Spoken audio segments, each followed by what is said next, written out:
ওকে, তাহলে আজকে আমাদের ডিসকাশন হবে আজকের ক্লাসে আমরা আমাদের রেভিনিউ সিস্টেম নিয়ে।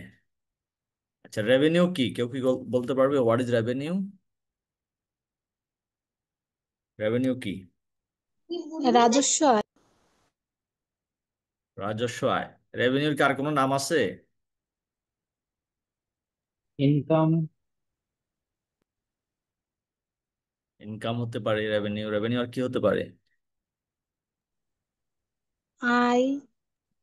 কোন একটা কোম্পানির মেন যে অপারেশন থাকবে ওই অপারেশন থেকে যে ক্যাশ ইনফ্লো হবে ওইটাই তার রেভিনিউ। ওকে, আর কি হতে পারে? রেভিনিউটা আমাদের ফাইন্যান্সিয়াল স্টেটমেন্টের ঠিক কোথায় থাকবে?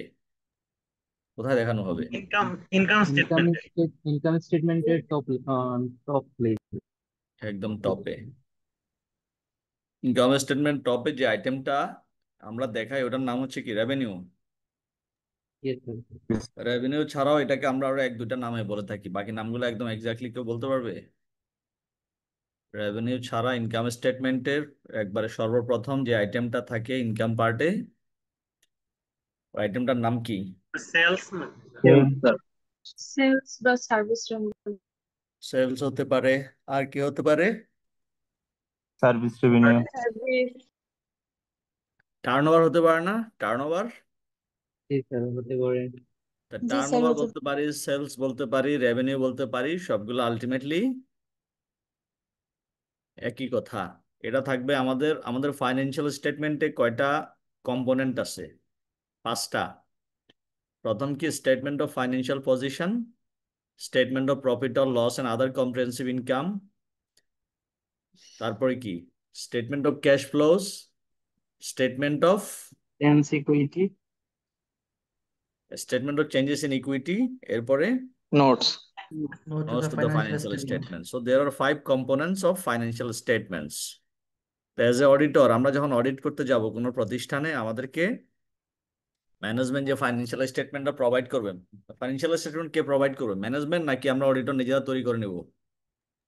Obviously management. Management. Management is responsible for the preparation of the financial statements. Management financial statement prepare করবে এবং they will provide us for audit. As a auditor আমাদের রেসপন্সিবিলিটি হচ্ছে to express an independent opinion on the financial statements prepared and provided by the management. Yes sir. যে financial স্টেটমেন্টটা আমাদেরকে management provide করবে ওটার উপর detail audit করে আমাদের responsibility হচ্ছে একটা অপিনিয়ন দেয়া। আমরা কোনো ফাইন্যান্সিয়াল স্টেটমেন্ট প্রিপেয়ার করি না, নাকি করি? করি না। তাহলে কোন একটা ফাইন্যান্সিয়াল স্টেটমেন্টের অডিটের পরে যদি কোনো রকম ফ্রড আইডেন্টিফাই হয়, অডিটর কি সরাসরি রেসপন্সিবল হবে নাকি প্রিপেয়ারার রেসপন্সিবল হবে? Responsible for research. Preparer responsible হবে। কেন? আমরা কি একটা আমাদেরকে যে ফাইন্যান্সিয়াল স্টেটমেন্টটা দেয়া হবে আমরা কি এটা 100% অডিট করি? না স্যার। কি করি? Sample basis. করা হয়েছে। স্যাম্পল বেসিসে অনেক ক্ষেত্রে কাজ করি, টেস্ট বেসিসে কাজ করি। That is the requirement of international standards on auditing, ISA. ISA আমাদেরকে বলছে টেস্ট বেসিসে অনেক কিছু আমরা দেখতে পারি। সো এটা হলো কমপ্লিটলি অডিটরের এখতিয়ার। এখন আসেন, তাহলে ফাইন্যান্সিয়াল স্টেটমেন্টে, ব্যালেন্স শিটে, ইনকাম স্টেটমেন্টে বা ক্যাশ ফ্লো স্টেটমেন্ট বা চেঞ্জেস ইন ইকুইটি নোটস সবকিছু মিলে অনেক শত শত আইটেম আছে। আছে না? অ্যাসেট পাশে আমার অ্যাসেটস আছে, লাইবিলিটিস আছে, ইনকাম স্টেটমেন্টে ইনকাম আছে, এক্সপেন্ডিচার্স আছে, ক্যাশ ফ্লোতে তিনটা কম্পোনেন্ট আছে, অপারেটিং, ফাইন্যান্সিং, ইনভেস্টিং। এরপর আমার চেঞ্জেস ইন ইকুইটি আছে, এখানে ইকুইটির আইটেমগুলো আছে। ফাইনালি নোটসে আমার ব্রেকআপ গুলো আছে, ডিসক্লোজার আছে। তো এখান থেকে আমি কি একবারে বিসমিল্লাহ করে নাম্বার 1 থেকে শুরু করে শেষ পর্যন্ত পুরাটা এ টু জেড 100% অডিট করে আসতে পারবো? না স্যার। না পারবো না। স্যার। না তাহলে অনেক স্যার। ক্ষেত্রে আমরা কি করি? কন্ট্রোল টেস্ট করি। আমরা কি করি? কন্ট্রোল টেস্ট করি। এটাকে বলে টেস্ট অফ কন্ট্রোল বা কমপ্লায়েন্স টেস্ট। আরেকটাকে বলে সাবস্ট্যান্টিভ টেস্ট বা টেস্ট অফ ডিটেইলস। তা আমরা কন্ট্রোল টেস্ট করে যদি রেজাল্টটা আমাদের কন্ট্রোল টেস্টের রেজাল্টটা যদি স্যাটিসফ্যাক্টরি হয়, তাহলে আমরা অনেক সময় সাবস্ট্যান্টিভ টেস্টে বা টেস্ট অফ ডিটেইলে ওভাবে যাব না। কারণ আমি কন্ট্রোল টেস্ট করে বুঝতে পারবো যে এটার উপর প্রপার কন্ট্রোল আছে কিনা। আর যদি কন্ট্রোল টেস্ট করে আমার রেজাল্টটা স্যাটিসফ্যাক্টরি না হয়, আমি যদি মনে করি যে এখানে প্রবলেম আছে, তাহলে অ্যাজ এ অডিটর আমাকে টেস্ট অফ ডিটেল বা সাবস্টেন্টিভ প্রসিডিউরে বা ডিটেল টেস্টে যাইতে হবে। এখন আমরা আজকে এই জন্য কথা বলবো হচ্ছে রেভিনিউ সিস্টেম নিয়ে। এখন রেভিনিউ সিস্টেমটা অ্যাজ এ অডিটর আপনি যখন অডিট করতে যাবেন, আপনাকে যখন ফাইন্যান্সিয়াল স্টেটমেন্টটা ম্যানেজমেন্ট প্রোভাইড করবে, তো ফাইন্যান্সিয়াল স্টেটমেন্টে প্রফিট অ্যান্ড লস অ্যাকাউন্টের সবচেয়ে বড় আইটেমটা থাকবে রেভিনিউ। নিশ্চয়ই রেভিনিউর সবচেয়ে বড় ফিগারটা থাকবে না? জি স্যার। Yes, sir. রেভিনিউ থেকে আমরা কস্ট অফ গুডস সোল্ড বাদ দেবো, এরপরে গ্রস প্রফিট আসবে, আদার আমরা অনেক খরচ বাদ দিলে, রেলিভেন্ট খরচগুলো বাদ দিলে অপারেটিং প্রফিট থাকবে। অপারেটিং প্রফিট থেকে আরো এক্সপেন্স বাদ দিলে তারপরে আমাদের নেট নেট প্রফিট থাকবে, ট্যাক্স ট্যাক্স যা আছে সবকিছু বাদ দিলে। তাহলে নিশ্চয়ই রেভিনিউর আইটেমটা সব থেকে বড়।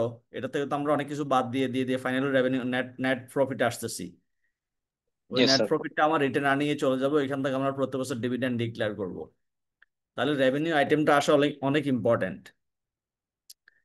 এখন অ্যাজ এ অডিটরও আপনার জন্য অনেক ইম্পর্টেন্ট রেভিনিউ আইটেমটা এনশিওর করা। আপনি যখন অডিটর না হয়ে যদি কোনো একটা কোম্পানিতে আপনি জব করেন, আপনি যদি সার্ভিস হোল্ডার হন, আপনি কোম্পানির সিএফও হন বা ফাইন্যান্স কন্ট্রোলার হন, তখন কি রেভিনিউ আইটেমটা আপনার জন্য ইম্পর্টেন্ট?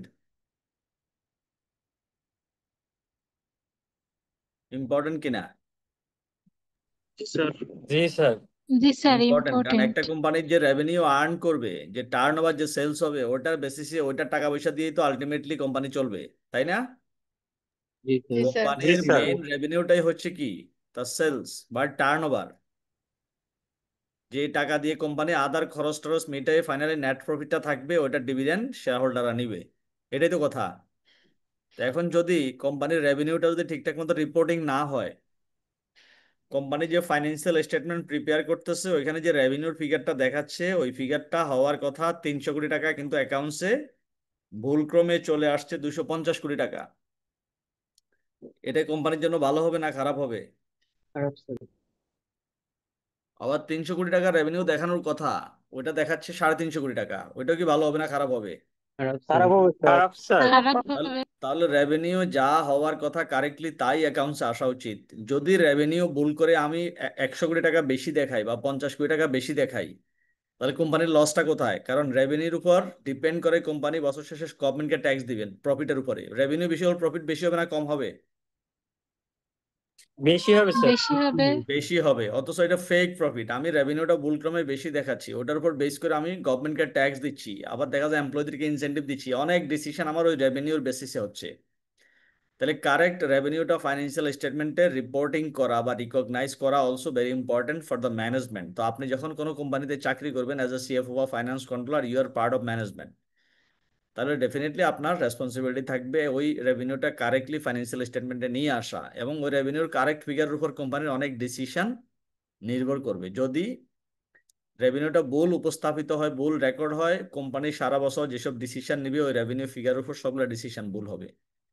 তাহলে আপনি যখন কোম্পানিতে সার্ভিস করবেন অ্যাজ এ মানে সিনিয়র ম্যানেজমেন্টের পার্ট হিসাবে, তখন আপনাকে রেভিনিউটা প্রপারলি যাতে রেকর্ড হয় সেটা এনশিওর করতে হবে। আবার এট দ্য সেম টাইম আপনি যখন অডিটর হিসেবে রোল প্লে করবেন, তখনও ফাইন্যান্সিয়াল স্টেটমেন্টে রেভিনিউর কারেক্ট ফিগারটা আছে কিনা এটা আপনার অডিটের জন্য অনেক বেশি ইম্পর্টেন্ট। এখন একটা কোম্পানিতে রেভিনিউ সিস্টেমটা আমরা কিভাবে ডেভেলপ করব, দ্যাট ইজ অলসো ইম্পর্টেন্ট। যে আমি একটা কোম্পানিতে জয়েন করলাম, কোম্পানি আমাকে সিএফও হিসেবে বা ফাইন্যান্স কন্ট্রোলার হিসেবে অথবা ডাইরেক্টর ফাইন্যান্স হিসেবে অ্যাপয়েন্ট করলো।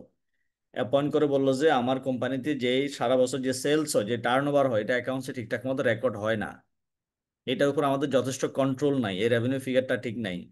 So as a professional accountant আপনি কনফার্ম করবেন যে যে কারেক্ট রেভিনিউটা যাতে এখানে রেকর্ড হয় বা রিকগনাইজ করা হয় ফাইন্যান্সিয়াল স্টেটমেন্টে। এখন আমরা অ্যানালাইসিস করবো একটা রেভিনিউর আসলে সাইকেলের মধ্যে কি কি আছে। একটা রেভিনিউ, একটা কোম্পানির সেলস বা রেভিনিউ সিস্টেমে আসলে কি কি থাকে, রেভিনিউটা কিভাবে অ্যারাইজ হয়, কিভাবে এটা অ্যাকাউন্টসে আসে, আমরা কিভাবে রেভিনিউর এগেইনস্টে ক্যাশ কালেকশন করি। রেভিনিউ বা সেলস, রেভিনিউকে আমরা সেলস বলতে তো পারি, তাই তো? জি স্যার। তা একটা কোম্পানি যদি রেভিনিউ তার অ্যাকাউন্টসে নিয়ে আসে, চাই একটা কোম্পানি একটা কিছু প্রোডাক্ট ম্যানুফ্যাকচার করলো, তৈরি করলো, এরপরে বাজারে বিক্রি করলো, এরপর টাকা চলে আসছে, এত সহজ নাকি রেভিনিউটা? নাকি রেভিনিউ একটা প্রসেস আছে সুনির্দিষ্ট? বুঝছি স্যার। প্রসেসর, তার রেভিনিউ সবসময় স্টার্ট হয় অর্ডারিং দিয়ে। মানে আমার যদি ফর এক্সাম্পল আমার একটা কোম্পানি আছে, তো আমরা যদি ম্যানুফ্যাকচার করি, আমরা যে প্রোডাক্টটা তৈরি করি, প্রোডাক্টটা প্রথমে ম্যানুফ্যাকচার করে আমরা মার্কেট থেকে প্রথমে কি নিব। আমি আমার সারা দেশে ধরেন 300 বা 400টা আউটলেট আছে, আমি বিভিন্ন শোরুমের মাধ্যমে প্রোডাক্টটা সেল করি। ফর এক্সাম্পল ফ্রান আরএফএল, আপনি ফ্রান আরএফএল এর ওনার, বা আপনি ফ্রান আরএফএল কোম্পানি নিয়ে আমরা কথা বলতেছি, বা যে কোনো একটা নাম করা ইলেকট্রনিক কোম্পানি নিয়ে আমরা কথা বলতেছি। আমাদের যে প্রোডাক্টগুলো আমরা তৈরি করব, আমি তো এটা বাজারে নিয়ে বসে কি মাইক দিয়ে দিয়ে চিল্লাচিল্লি করে বিক্রি করব? না স্যার। ওইরকম চিল্লাচিল্লি করে বিক্রি করার আইটেমও থাকতে পারে, তাই না? এখন ধরে নিলাম যে আমার কোম্পানিটা, যেটা বললাম ফ্রান আরএফএল, তাহলে ফ্রান আরএফএল এর সারা দেশে কি থাকে? অনেকগুলো আউটলেট আছে না, শোরুম আছে না? জি স্যার আছে। আবার আপনি শোরুম আউটরুমে আপনার শোরুম বা আউটলেটের বাইরে কিন্তু অন্যান্য ডিলারের কাছেও পাওয়া যায় না আরএফএল এর প্রোডাক্ট? জি হ্যাঁ স্যার। স্যার। তাহলে আরএফএল কোম্পানি প্রথমে কি করবে? আমি আগামী 1 বছরের জন্য যা ম্যানুফ্যাকচার করবো, এটাকে আমি আগে অর্ডার নিয়ে নিব না, নাকি আমি এমনিতেই কোনো রকম অ্যাসেসমেন্ট ছাড়া, কোনো প্ল্যান ছাড়া আমি ম্যানুফ্যাকচার করবো, প্রডিউস করবো, এরপরে মার্কেটে যা পাইলাম দিলাম, যা পাইলাম বিক্রি করলাম, এমন হবে? এভাবে হবে? আগে অর্ডার নিয়ে নেবে।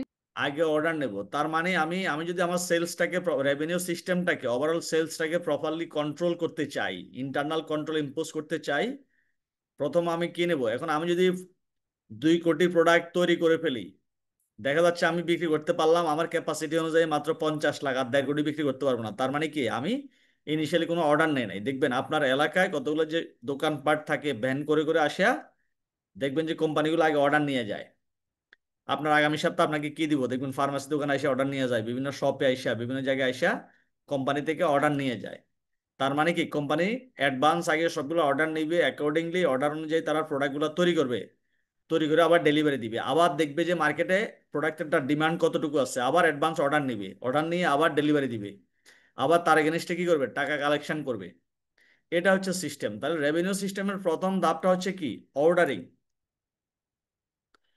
এখন আমরা এখানে অ্যানালাইসিস করব অর্ডারিং লেভেলে কি কি রিস্ক থাকতে পারে। এখন আপনি চিন্তা করেন, আপনি ওই কোম্পানির পার্ট, ম্যানেজমেন্টের পার্ট। এখন আপনি শুরুতে অর্ডার নেবেন, তাহলে অর্ডার নিতে গেলে আপনি কি আপনার মার্কেটে যত রকম দোকানপাট আছে, যত রকম কাস্টমার আছে, সবাই আপনাকে গণহারে অর্ডার দিবে, আপনি কি সবার থেকে অর্ডার নেবেন? না না। স্যার। আপনি কোম্পানির ওনার, আপনি দেখলেন যে সারা দেশে কোটি কোটি দোকান আছে, কোটি কোটি শপ আছে, আপনি মার্কেটে বেরোলে বলবেন যে ভাই আপনি কি আমার প্রোডাক্ট নেবেন? সবাই হাত তুললো, বললো দেন ভাই, আমাকে দেন, সবাইকে দেন। তা আপনি গণহারে সবার থেকে অর্ডার নেওয়া শুরু করবেন? না স্যার, তারা পে কেন করতে নেবেন না? পারবে। কেন নেবেন না? স্যার, তাদের অ্যাবিলিটি আছে কিনা এটা আগে দেখবো। হ্যাঁ হ্যাঁ, তারপরে অর্ডারিং লেভেলে আমাকে প্রথমে কি করতে হবে? আমি যদি আমার রেভিনিউ সিস্টেমে অর্ডারিং লেভেলে প্রপার কন্ট্রোল ইম্পোজ করতে চাই আমার কোম্পানিতে, আমাকে রিস্ক অ্যানালাইসিস করতে হবে। প্রথমে প্রথমে দেখবো যে আমার অর্ডার নিতে গেলে কি কি রিস্ক আছে, কাদেরকে অর্ডার দিলে রিস্ক আছে, কারা আমাকে টাকা ফেরত দিতে, আমি কাদের কাছে সেল করলে টাকা পাবো, কাদের কাছে সেল করলে টাকা পাবো না, কাদের কাছে সেল করলে কিছু লোকজন আছে দেখবেন আপনি দাঁত দিয়েছেন আজকে, 1 সপ্তাহ পরে দিবে বলে 6 সপ্তাহ টাকা ফেরত দেয় না। তাহলে ওই ধরনের কাস্টমার থেকে আমি তো অর্ডার নেব না। প্রথমত হচ্ছে যাকে আমি দেব প্রোডাক্ট, বা আমি যার কাছে লেনদেন করব, সে আমার লেনদেন রেজিস্টার, তার টাকা দিতে সে অ্যাবল কিনা, সে আমাকে টাকা দিতে পারবে কিনা, এটা আমার অ্যানালাইসিস করা দরকার আছে নাকি নাই? জি স্যার দরকার আছে, বাট আচ্ছা প্রাথমিকভাবে স্যার। তো এটা পসিবল হবে না, আমি জানি কেন তো। পসিবল হবে না? দরকার আছে। তো প্রাইমারিলি তো প্রোডাক্ট গুলো প্রথমে লঞ্চ করা হবে, তো ফাইনালি এখন লঞ্চ, তাহলে আপনার যদি এখানে একটা কোম্পানি থাকে গাজীপুরে, আপনি গাজীপুর থেকে বেরোয় রাস্তাঘাটে যা পাবেন সবাইকে দিবেন লঞ্চ করার জন্য? না সবাইকে দেয়া হবে না, বাট তো কাদেরকে দেয়া হবে? যাদের যারা পেমেন্ট করতে পারবে প্রপারলি সেটা ঠিক আছে, কিন্তু প্রাথমিকভাবে তো জানা যাবে না যে কে এটা রেগুলারলি পেমেন্টটা ক্লিয়ার করবে বা কে কেন করতে পারবে না। প্রাথমিকভাবে জানা যাবে না? আপনার অ্যাসেসমেন্ট করার, আপনার অ্যাসেসমেন্ট করার কোনো রকম ইয়ে থাকবে না?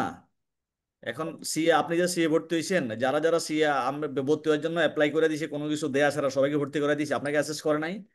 আপনি এসএসসি পাস পাস করছেন কিনা, আপনি এইচএসসি পাস করছেন কিনা, আপনার পড়ার মতো অ্যাবিলিটি আছে কিনা, আপনার কিছু বেঞ্চমার্ক সেট করে আপনাকে ভর্তি করা হয় না, নাকি যারা ক্লাস 10 পর্যন্ত পড়ছে সবাইকে ভর্তি করাই দিছে? না স্যার, অ্যাসেসমেন্টের পরই তো করা হয়েছে। অ্যাসেসমেন্ট তাহলে এখানে সেল করার জন্য কেন অ্যাসেসমেন্ট করবেন? অ্যাসেসমেন্ট ক্রাইটেরিয়া থাকতে পারে না? তাহলে কেমনে পসিবল না?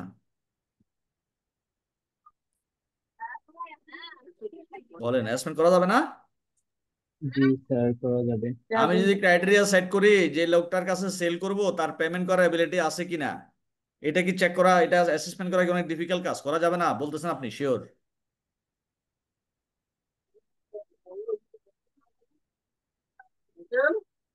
বলেন, করা যাবে না? জি স্যার, করা যাবে।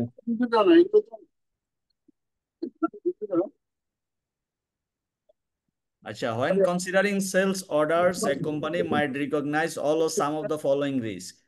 আমি যখন কারো কাছ থেকে অর্ডার নিব, আমাকে এখানে তিনটা সুনির্দিষ্ট রিস্কের কথা বলা আছে। এই আওয়াজ আসতেছে কারো আইডি থেকে, আপনি ওকে ইয়ে করে দেন, একটু মিউট করে দেন।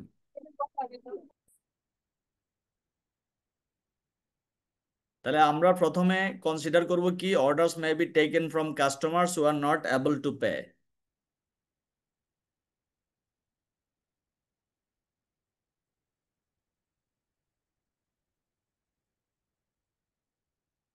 তাহলে দেখা যাচ্ছে আমরা অর্ডার নিচ্ছি এমন কাস্টমার থেকে যে কাস্টমাররা পেমেন্ট করার জন্য তাদের অ্যাবিলিটি নাই। তাহলে এমন কাস্টমার থেকে যদি আমি অর্ডার নেই, এটা আমার জন্য রিস্কি না?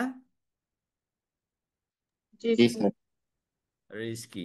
সেকেন্ড পয়েন্ট হচ্ছে, orders may be taken from customer who R unlikely to pay for a long time. মানে আরেকটা ক্লাস অফ কাস্টমার আছে যারা কিনা লং টাইমে, মানে অনেক সময় ধরে পেমেন্ট করবে না। এখন আমি যদি আমার পেমেন্ট টার্ম যদি থাকে কারো কাছে সেল করলে আমি কি বলবো তাকে, হয়তো আমি 30 দিনের ক্রেডিট দিতে পারি, আজকে তোমার কাছে দিচ্ছি, 30 দিন পরে আমাকে পেমেন্টটা দিবা। এখন দেখা যাচ্ছে unlikely to pay for a long time, যারা কিনা অনেক সময় ধরে পেমেন্ট করে না, এরকম অভ্যাস খারাপ আছে। Then orders may not be recorded properly. আরেকটা রিস্ক আছে, আপনি অর্ডার নিলেন কাস্টমারের কাছ থেকে কিন্তু অর্ডারটা আপনি রেকর্ড করলেন না, and therefore not fulfil and customers might be lost. আপনি 10 জন কাস্টমার থেকে অর্ডার নিলেন যে 10 জনকে 1000 করে 10,000 প্রোডাক্ট দিবেন আগামী 1 মাসের মধ্যে। এখন আমি যদি 10 জন থেকে 1000 করে 10,000-এর অর্ডার নিয়ে রাখি, নেয়ার পরে আমি রেকর্ড করলাম 8,000, তাহলে আমি প্রোডাক্ট তৈরি করব কত? 8,000। 8,000। মানে 10 জন কাস্টমার থেকে 1000 করে আমি অর্ডার নিলাম 10,000, তা আগামী 1 মাস পরে আপনাদের 10 জনকে 1000 করে 10,000 প্রোডাক্ট আমি ডেলিভারি করব according to the order taken from you. But আমি অর্ডার নিয়ে ভুল করে লিখে রাখছি 10,000-এর জায়গায় 8,000, অথবা 10,000-এর জায়গায় অর্ডার লিখে রাখছি 100, একটা শূন্য কম দিয়ে। এরপরে 1 মাস পরে তাদেরকে ডেলিভারি দেওয়ার জন্য অর্ডার আমার থাকবে অ্যাভেলেবল কতটুকু, গুডস ডেলিভারি দেওয়ার জন্য অ্যাভেলেবল কতটুকু থাকবে, যা রেকর্ড করছি তা নাকি যা নিছি তা? যা রেকর্ড করছি রেকর্ড তা। করছি। যা রেকর্ড করছি। আপনি 10,000 অর্ডার নিয়ে যদি 8,000 রেকর্ড করেন, 8,000 প্রোডাক্ট তৈরি করেন, 1 মাস পরে যখন ডেলিভারি দিতে যাবেন দেখা যাচ্ছে আপনি 200 ডেলিভারি দিতে পারেন নাই, তখন যে কাস্টমার থেকে অর্ডার নিয়েছিলেন তারা কি আপনার উপর খুব খুশি হবে, হ্যাপি হবে, নাকি আনহ্যাপি হবে?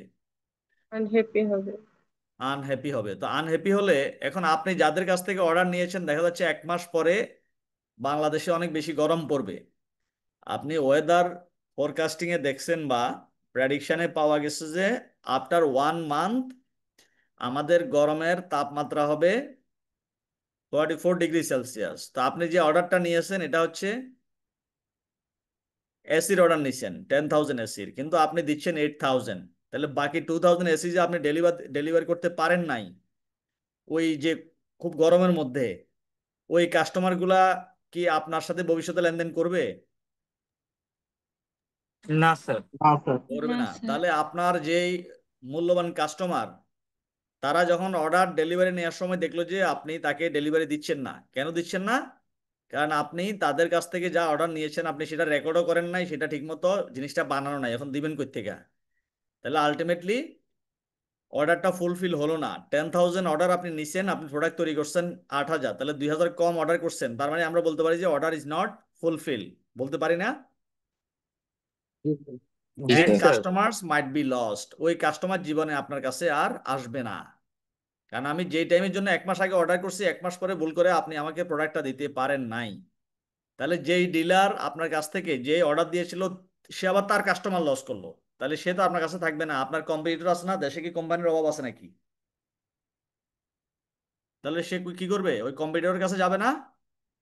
জি স্যার জি স্যার। যাবে। তাহলে জি স্যার অর্ডারিং লেভেলে আমরা 3টা রিস্ক আছে। ওয়ান ইজ, আমরা অর্ডার নিতে পারি এমন কাস্টমার থেকে যাদের কিনা আমার অর্ডার নিয়ে তাদেরকে ডেলিভারি দিলে ওই ডেলিভারির এগেনস্টে পেমেন্ট করার জন্য তাদের অ্যাবিলিটি নাই। সেকেন্ড হচ্ছে যারা অর্ডার নিয়ে প্রোডাক্টটা নিবে কিন্তু টাকাটা সময় মতো দিতে পারবে না, ওই কাস্টমারও আমার জন্য রিস্কি। আবার এমন আছে আমি অর্ডার নিয়ে অর্ডারটা ঠিকমতো রেকর্ড করে নাই, গুডসটা আমি তৈরি করি নাই, আলটিমেটলি আমি ডেলিভারি দিতে পারি নাই, অ্যাজ এ রেজাল্ট আমার কিছু কাস্টমার চলে যেতে পারে, এটা আমার বিজনেসের জন্য বিরাট ক্ষতি। তাইলে এই 3টা রিস্ক অর্ডারিং লেভেলে আমাকে সবসময় চিন্তা করতে হবে। এখন আমি যদি এই 3টা কনসিডার না করে অর্ডার নিতে থাকি গণহারে, তাহলে কি আমি বলতে পারবো আমার রেভিনিউ সিস্টেমে অর্ডারিং এর উপর প্রপার কন্ট্রোল আছে? না স্যার স্যার না স্যার। নাই। এখন আসেন, what are the control objectives. তাহলে আমরা কি করব, আমরা কোম্পানিতে অর্ডারিং লেভেলে সুন্দর একটা অবজেক্টিভ, স্ট্রং একটা কন্ট্রোল ইম্পোজ করবো অর্ডারিং লেভেলে। তাহলে এখানে আমাদের কন্ট্রোল অবজেক্টিভটা হবে কি, যে goods and services are only supplied to customers with good credit rating. ওই যে হাবিব প্রথম দিকে বলছিল, তাহলে আমি প্রথম দিকে তো বুঝতে পারবো না আমি কাদের থেকে অর্ডার নিব, সে কি পেমেন্ট করতে পারবে কি পারবে না, এটাকে আমি তো বুঝবো না প্রথমে। এ না বোঝার জন্য প্রথমে আমি ক্রেডিট রেটিং চেক করব। রেটিং চেক করা যায় একটা কোম্পানির, যা যা যে প্রতিষ্ঠান বা যে কাস্টমারকে আমি বাকিতে পণ্য দেব ক্রেডিটে, সে আমার টাকা পেমেন্ট করতে পারবে কিনা এটা আমরা তার ক্রেডিট রেটিং দেখেই বুঝবো। তাহলে একটা কোম্পানির ক্রেডিট রেটিং দিয়েই ওই কোম্পানির রিপে করার ক্যাপাবিলিটিটা বা অ্যাবিলিটিটা অ্যাসেস করা যায়। ব্যাংক যখন কোনো একজন কাস্টমারকে লোন দেয়, তখন ওই কাস্টমারের ব্যাংক ক্রেডিট রেটিং দেখে আসলে তার অ্যাবিলিটি আছে কিনা আমার লোনের টাকাটা, আমি 100 কোটি টাকা একজনকে ধার দিচ্ছি, লোন দিচ্ছি আমার ব্যাংক থেকে, তা ডেফিনেটলি আমি কি করব, তার ক্রেডিট রেটিং দেখবো যে সে আসলে 100 কোটি টাকা আমার রিপেমেন্ট করার মতো তার অ্যাবিলিটি আছে কিনা। আমি যদি ওই গ্রাউন্ডে যাই, আমি প্রথম তাকে জীবনের প্রথম লোন দিচ্ছি, আমি কেমনে বুঝবো সে টাকা দিতে পারবে কিনা? এটা কি কোনো মানে সেন্স মেক করে?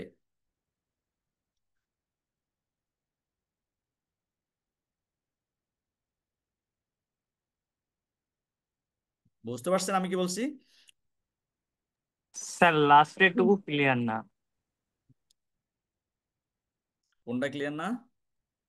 মানে স্যার ক্রেডিট রেটিং এর পর বললেন না যে ব্যাংক যখন লোন দেয় আর কি। ব্যাংক ওই যখন লোন দেয়, আমি আরেকটা এক্সাম্পল দিলাম, আমি যখন পণ্য বিক্রি করব কারো কাছে, আমি তো পণ্য বাকিতেই বিক্রি করব, তাহলে আমি সে আমার টাকাটা আমার থেকে পণ্য নিয়ে টাকাটা পরিশোধ করার মতো তার এবিলিটি আছে কিনা, এবিলিটি টেস্ট করব তার ক্রেডিট রেটিং দিয়ে। একটা কোম্পানির ক্রেডিট রেটিং করা হয়, এটা রেটিং এজেন্সি আছে আমাদের দেশে, ওই রেটিং এজেন্সিগুলো একটা কোম্পানির অ্যাবিলিটিগুলো অ্যানালাইসিস করে দিবে।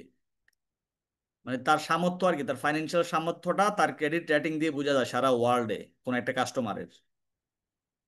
আমরা কিন্তু পাড়ার ওই কাস্টমারের কথা বলতেছি না, পাড়ায় যে ডেলি 200 টাকা করে বিক্রি করে 300 টাকার মাল কিনে, আমরা কিন্তু ওই কাস্টমার নিয়ে এখানে হ্যান্ডেল করতেছি না, ঠিক আছে? স্যার ব্যাংকগুলো সাধারণত তার ট্রানজেকশনের যে রেকর্ড এটা থেকে মোটামুটি একটা নেয় যে আসলে সে পাওয়ার যোগ্য কিনা। এটা তো আপনি কোন একটা ছোট্ট একটা কেসে দেখছেন, এখন আপনি একটা পার্সোনাল লোন দিতে গেলে আপনার ট্রানজাকশন বিহেভিয়ার বলবো, গত 6 মাসের ব্যাংক স্টেটমেন্ট দাও, এটা সেটা দেখি। আর যখন 100 কোটি টাকা দিবি, আপনার শুধু ট্রানজাকশন বিহেভিয়ার দেখলে হবে?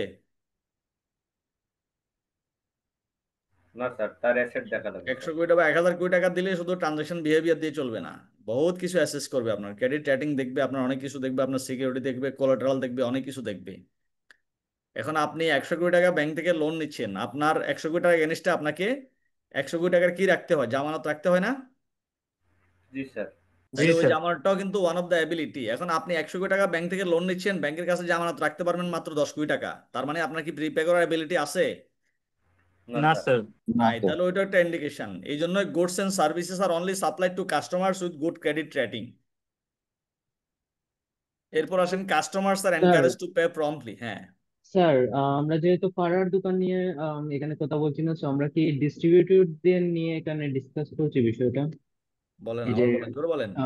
ক্রেডিট রেটিংস এর যে বিষয়টা, এটা কি আমরা ডিস্ট্রিবিউটর যারা আছে ওদের বিষয়ে কি এখানে কথা বলছি? কারণ হ্যাঁ, দেখা যাচ্ছে ডিস্ট্রিবিউটর যে অনেক বড় বড় প্রোডাক্ট। ডিস্ট্রিবিউটর আছে না, ডিস্ট্রিবিউটরদের ক্রেডিট রেটিং থাকে তো। Okay sir. আমরা তো ফর্মাল, এখানে তো অনেক বড় বড় ডিস্ট্রিবিউটর আছে। এখন কোন কোন কোম্পানি আছে দেখবেন, সে তার পণ্য নিজেরা সরাসরি সরাসরি নিজেরা মার্কেটে সেল করে না, আবার থার্ড পার্টিকে দিয়ে তার পণ্য ডিস্ট্রিবিউট করে, তার ডিস্ট্রিবিউটর থাকে বড় বড়, তাহলে ওই ডিস্ট্রিবিউটরের অ্যাবিলিটি তো তার চেক করতে হবে। জি স্যার, বুঝতে আমরা পেরেছি। দেখবেন দেখবেন যে বড় বড় বিদেশি কোম্পানি আছে, ইউনিলিভার থেকে শুরু করে ব্রিটিশ আমেরিকান টোবাকো, হ্যাঁ, বড় বড় কোম্পানিগুলো আছে, তাদের আবার আলাদা ডিস্ট্রিবিউটর থাকে। তারা পণ্য তৈরি করে কোন একটা ডিস্ট্রিবিউটরের মাধ্যমে তাদের পণ্যগুলা ডিস্ট্রিবিউট করে, তখন তারা কিন্তু ওই ডিস্ট্রিবিউটরেরও ক্রেডিট রেটিং বা ডিউ ডিলিজেন্স অনেক কিছু চেক করে, তাদের অ্যাবিলিটি কতটুকু কি আছে। আচ্ছা, এটা সহজ জিনিস, এটা নিয়ে আমাদের ডিসকাশনটাকে অন্যদিকে ডাইভার্ট করার দরকার নাই, সিম্পল জিনিস সহজভাবে বুঝেন। Customers are encourage to pay promptly. তাহলে আমার এখানে আমি তাহলে কন্ট্রোলটা অর্ডারিং লেভেলে কেন ইম্পোজ করব? যাতে যাদের ভালো ক্রেডিট রেটিং আছে তাদেরকে শুধুমাত্র আমরা পণ্য সেল করতে পারি, তাদেরকে ডেলিভার করতে পারি, তাহলে আমরা টাকাটা পেয়ে যাব টাইমলি। এবং আমরা ওই ধরনের কাস্টমার থেকে অর্ডার নিব যারা কিনা প্রম্পটলি আমাকে পেমেন্ট করে দিবে। আমি যদি তাকে 30 দিনের ক্রেডিট দিই, 30 দিনের মধ্যে সে আমাকে পেমেন্ট করে দিবে, পারলে 28 দিনে করে দিবে। অর্ডারস আর রেকর্ডেড কারেক্টলি। আমি যদি সঠিক কন্ট্রোল ইম্পোজ করতে পারি, অর্ডারগুলা ওই যে 1000-এর জায়গায় 10,000-এর জায়গায় 800 বা 8,000 রেকর্ড হবে না, 10,000-এর জায়গায় 10,000-ই রেকর্ড হবে। অর্ডারস আর ফুলফিল, অর্ডারটা আমার ফুলফিল হবে, অর্ডারটা পার্শিয়ালি অর্ডার হবে না। আমি একটা অর্ডার নিলাম, এটাকে পার্শিয়ালি আমি কি করলাম, পার্শিয়ালি অর্ডারটা আমি এক্সিকিউট করলাম, পার্শিয়ালি করতে পারলাম না, তাহলে আমার কাস্টমার স্যাটিসফ্যাকশন থাকবে না। তাহলে these are the 5 control objectives against this risk. তাহলে যে কোনো রিস্ক আইডেন্টিফাই করলে ওই রিস্কটাকে মিটিগেট করার জন্যই আসলে আমার কন্ট্রোল অবজেক্টিভ। স্যার 2 নম্বর পয়েন্টটা বুঝতে পারি নাই। Customers are encourage to pay promptly, অর্থ বুঝছেন? না স্যার। অর্থ বুঝেন নাই? স্যার কুইকলি ট্রাই করার জন্য। কাস্টমার মানে কি ওটা বুঝছেন? জি স্যার, বুঝতে পারছি যে এটা ভোকাবুলারিটা বুঝতে অসুবিধা হয়েছিল। এনকারেজটা কি? এনকারেজ মানে কি? স্যার এনকারেজ মানে হচ্ছে যে উদ্বিগ্ন করা আর কি। হুম, উৎসাহিত। উৎসাহিত উৎসাহিত করা, বা উদ্বিগ্ন কাস্টমারদেরকে করা। উৎসাহিত করবে টু পে প্রম্পটলি। প্রম্পটলি বুঝেন না? স্যার ভোকাবুলারিটা আজকে নতুন। শীঘ্রই, তাড়াতাড়ি। তাই না? এটা নতুন হলে তো মুশকিল হয়ে যাবে পড়াশোনা করা। আচ্ছা, আসেন টেস্ট অফ কন্ট্রোল। এখন এতক্ষণ আপনি কোম্পানির লোক চিন্তা করছেন যে অর্ডার নেওয়ার সময় আমার কি কি রিস্ক আসতে পারে, রিস্কগুলা মাথায় নিয়ে অর্ডারটা নিব, এবং রিস্কগুলাকে মিনিমাইজ করার জন্য আমি কন্ট্রোল অবজেক্টিভ সেট করব। আর টেস্ট অফ কন্ট্রোল, আপনি কন্ট্রোল টেস্ট করবেন কিভাবে? টেস্ট অফ কন্ট্রোলটা হচ্ছে the test that the assurance provider carry out over the each control. এখন আপনি অডিটর, আগের পাতায় আপনি ছিলেন কিন্তু ম্যানেজমেন্টের লোক, ঠিক আছে? এখন আপনি অডিটর, আপনি অডিট করতে গেছেন, অডিট করতে গিয়ে দেখলেন যে এই কোম্পানি তো 10 crore টাকা বা 10,000 কোটি টাকা সেল করছে, তার প্রফিট অ্যান্ড লস অ্যাকাউন্টে আছে। তো 10,000 কোটি টাকার যদি কোটি কোটি লেনদেন থাকে, কোটি কোটি জার্নাল থাকে, কোটি কোটি তাদের এখানে ট্রানজেকশন থাকে, আপনি কি 100% সবগুলা চেক করবেন? না স্যার। কি করবেন? আপনি টেস্ট বেসিসে কন্ট্রোল টেস্ট করবেন। কন্ট্রোল টেস্ট করবেন না? স্যার এটাকে বলে টেস্ট অফ কন্ট্রোল। আপনি দেখবেন যে অর্ডারিং লেভেলে ঠিকঠাক মতো কন্ট্রোল আছে কিনা। তো কন্ট্রোল চেক করে আপনি যদি দেখেন যে না, প্রপার কন্ট্রোল এখানে আছে, তাহলে আপনার ওই যে শত শত কোটি লেনদেন সব আপনার চেক করতে হবে না। তাহলে প্রথমে আমি যখন কন্ট্রোল টেস্ট করব, প্রথমে তো আমি অর্ডারিং লেভেলের কন্ট্রোল টেস্ট করব নাকি? সেলস তো স্টার্ট হয় কি অর্ডারিং লেভেলে না? জি স্যার। তাহলে আমাকে বলছে যে আপনি যখন কন্ট্রোল টেস্ট করবেন অর্ডারিং লেভেলে, দেখবেন যে check the references are being obtain for all new customers. দেখবেন যে কোম্পানি তার যতগুলো নতুন কাস্টমার আছে সব কাস্টমার থেকে রেফারেন্স, সব কাস্টমারের জন্য নতুন করে রেফারেন্স নিচ্ছে কিনা। এখন বলতে পারেন তাহলে রেফারেন্স জিনিসটা কি? যখন কোন একটা নতুন কাস্টমার, কোম্পানি নতুন একটা কাস্টমার থেকে অর্ডার নেবে, কোম্পানির একটা কাস্টমার বেজ আছে। এখন নতুন যখন কোনো একটা কাস্টমার থেকে নিবে ওটার জন্য নতুন করে একটা রেফারেন্স ক্রিয়েট করবে। দেখবেন আপনি যখন কোনো একটা অর্ডার প্লেস করেন, আপনি যে দারাজে অথবা আমাদের যে অনলাইন শপগুলো আছে না, অনলাইন শপে যদি আপনি কোনো একটা অনলাইন থেকে দেখে ফেসবুকে বা তাদের সাইটে গিয়ে কোনো একটা অর্ডার প্লেস করেন চাল ডালে বা দারাজে, অর্ডারটা দেওয়ার পরে কি আপনার কাছে একটা মেসেজ আসে?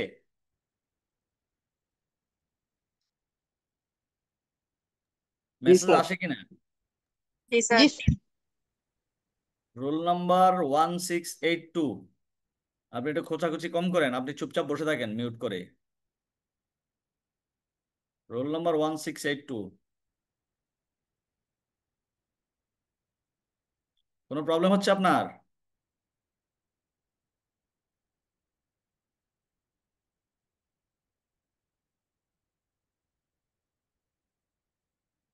আচ্ছা, দেখবেন আপনি যখন কোনো একটা অর্ডার প্লেস করবেন, দ্বারা যে আপনি কিছু একটা আপনার পছন্দ হয়েছে, আপনি অর্ডার প্লেস করছেন, তখন দেখবেন আপনার কাছে মেসেজ আসছে your order has been placed, অথবা আপনার জিনিসটা সে পাঠাতে বা কুরিয়ারে পাঠিয়ে দিয়েছে, বলবো যে আপনাকে দেখবো যে আপনার অর্ডার, আপনার একটা অর্ডারের রেফারেন্স নাম্বার দিবে, বললো যে এটা এভাবে এভাবে পাঠাতে বা এই স্টেজে আছে, আপনি আপনার অর্ডারটা ট্র্যাক করতে পারবেন। ট্র্যাক করতে পারবেন না অর্ডারটা এখন কোথায় আছে?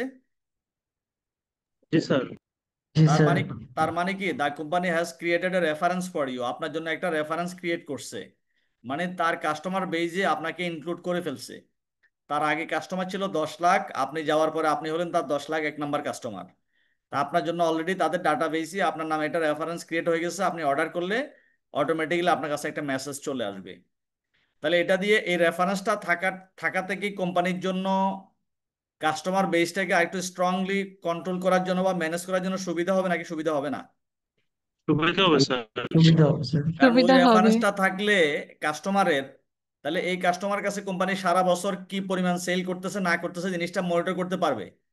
দেখবেন চাল ডালে যখন আপনার একটা রেফারেন্স ক্রিয়েট করা থাকে, স্বপ্নতে একটা রেফারেন্স ক্রিয়েট করা থাকে, আপনি কয়দিন গেছেন, মাঝখানে কয়দিন যান নাই, এরপরে কিন্তু আপনাকে ফোন করে খুঁজবে, খুঁজবে না? জি স্যার।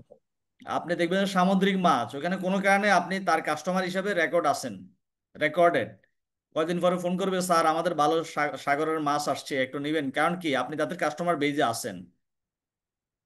চাল ডাল থেকে আপনাকে ফোন করবে আজকে তো ভালো একটা অফার আছে স্যার, একটু কাইন্ডলি কি নিবেন, কিছু পাঠিয়ে দেবো, এই জিনিসগুলোতে অফার আছে, আপনি 10 কেজি চিনি কিনলে এই 1 কেজি এটা পাবেন, পেঁয়াজ পাবেন, এটা কিনলে এটা পাবেন। আসে না অনেকের কাছে ফোন আসে না, যারা এখান থেকে কেনাকাটা করার অভ্যাস আছে?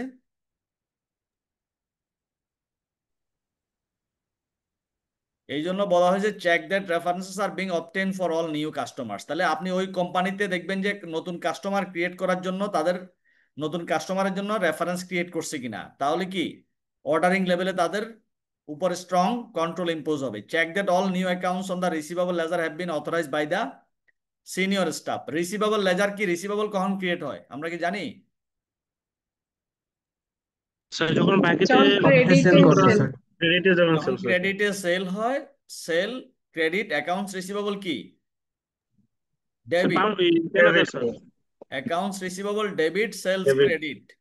তাহলে অ্যাকাউন্টস রিসিভেবলটা, অ্যাকাউন্টস রিসিভেবলের নিশ্চয় রিসিভেবল লেজার আছে কোম্পানিতে, তা যতগুলা বাকিতে সেল করবেন ততগুলা লেজার ক্রিয়েট হয়ে যাবে না? এর কাছে, বির কাছে, সির কাছে, আপনি ডির কাছে, অনেকের কাছে বাকিতে বিক্রি করতেছেন সারা বছর, তাহলে প্রত্যেকের নামে আলাদা আলাদা করে একটা লেজার ক্রিয়েট হবে কিনা, রিসিভেবল লেজার।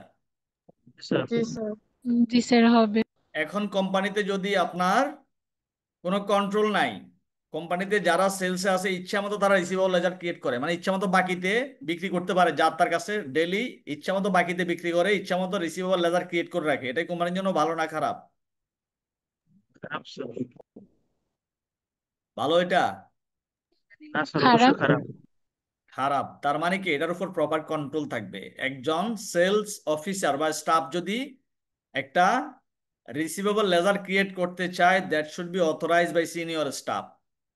অফিসার যদি সেটা করতে চায় তাহলে সেটা অথরাইজেশন লাগবে কার থেকে, তার সিনিয়র থেকে অথরাইজেশন লাগবে। তাহলে সিনিয়র বুঝবে যে আসলে এই কাস্টমারটা আমাদের অথরাইজ কাস্টমার কিনা, এই কাস্টমার উপর যে উনি যে লেজারটা ক্রিয়েট করছে এটা কারেক্ট কিনা, এটা এনশিওর না করে কি আপনি শুধু রিসিভেবল লেজার খুলে ফেললে ওটার উপর কন্ট্রোল থাকবে প্রপার, তাহলে প্রচুর ক্রেডিটে সেল হবে, প্রচুর রিসিভেবল লেজার ক্রিয়েট হবে, আলটিমেটলি টাকা পয়সা কালেকশন করা মুশকিল হয়ে যাবে।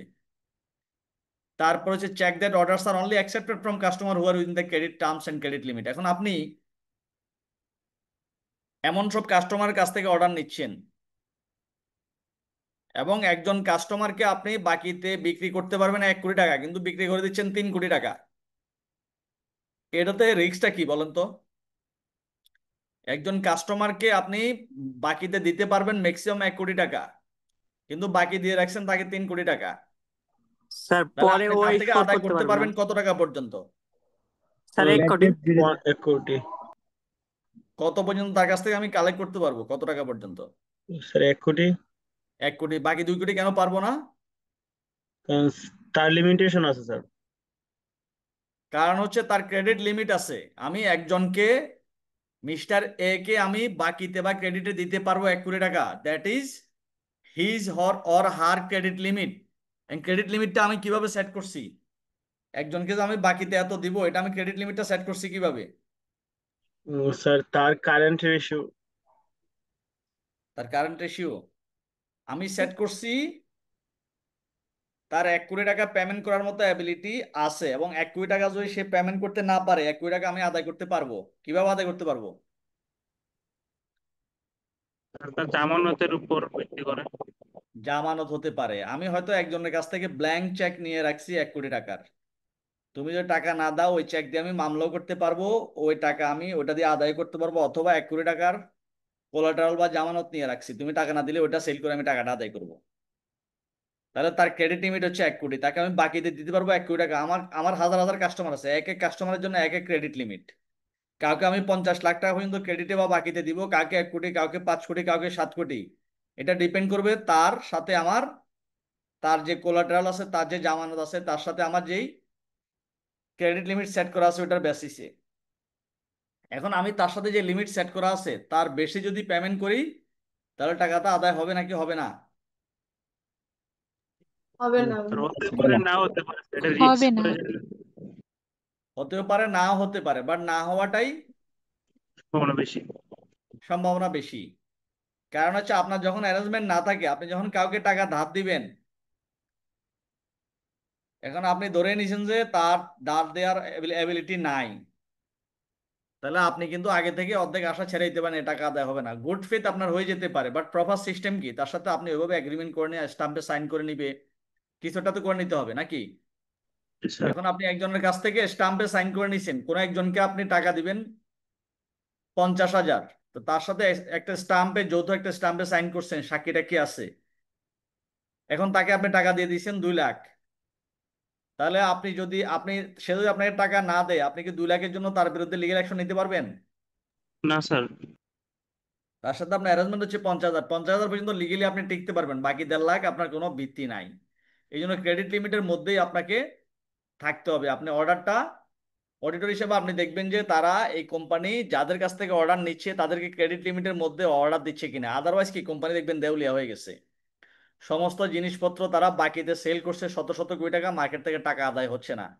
তখন আপনি রিজনগুলো আইডেন্টিফাই করে দেখলেন যে ওয়ান অফ দ্য রিজন হচ্ছে ক্রেডিট লিমিটের বাইরে মানুষের কাছে গণহারে বকেয়া দিছে, মানুষ এখন টাকা পেমেন্ট করতেছে না, টাকা আদায় করার জন্য লিগ্যাল অ্যাকশনও নিতে পারতেছে না, বিকজ ক্রেডিট লিমিট আছে 50 লাখ, দিয়ে রাখছে 50 কোটি। তাহলে এখন লিগ্যাল অ্যাকশন নিতে পারলে ম্যাক্সিমাম 50 লাখ পর্যন্ত নিতে পারবে, বাকিটা নিতে পারবে না। এবং ওই লোকের রিপে করার ক্ষমতাও 50 লাখ পর্যন্ত ছিল, কিন্তু আমি কোনো না কোনো কারণে আমার এখানে কন্ট্রোল ছিল না, ইচ্ছা মতো দিয়ে দিছি, বিকজ অর্ডারিং লেভেলে আমি অর্ডার নেওয়ার সময় বা ডেলিভারি দেওয়ার সময় কোনো কন্ট্রোল ছিল না। এরপরে আপনি চেক করবেন যে customers orders are being matched with the production orders and ডিসপাস notes.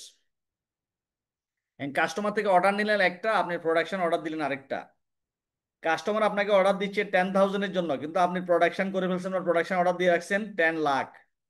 তাহলে মার্কেটে এই পণ্য আপনি চালাতে পারবেন, বিক্রি করতে পারবেন? অনেক বড় সমস্যা স্যার। কষ্ট হয়ে অনেক যাবে। বড় সমস্যা হয়ে যাবে। তাহলে আমি যা অর্ডার নিলাম, আমার প্রোডাকশনটাও কিন্তু তাই করতে হবে, প্রোডাকশন অর্ডারটাও সেম এনশিওর করতে হবে, তাই না? যদি আমি আমার মার্কেটে আমার যে ডিমান্ড আছে তার থেকে বেশি করে ফেলি, তাহলে ওটা আমার মার্কেটে চালানো মুশকিল হয়ে যাবে। আবার কম করলে মার্কেটে ক্রাইসিস দেখা দিলে কাস্টমার ডিস্যাটিসফ্যাকশন হবে। তাহলে দেখেন অর্ডারিংটা কত ইম্পর্টেন্ট। আমার মার্কেটে যা ডিমান্ড আছে, যা অর্ডার আছে, অ্যাকর্ডিংলি আমাকে গুডস তৈরি করতে হবে।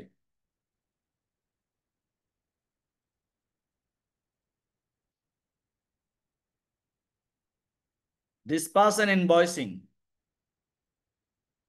তাহলে অর্ডারিং লেভেলে কিন্তু আমার কাজ শেষ। সেলস এর প্রথম সাইকেলটা কি? অর্ডার দিয়ে স্টার্ট হবে। কি দিয়ে স্টার্ট হবে? অর্ডার দিয়ে।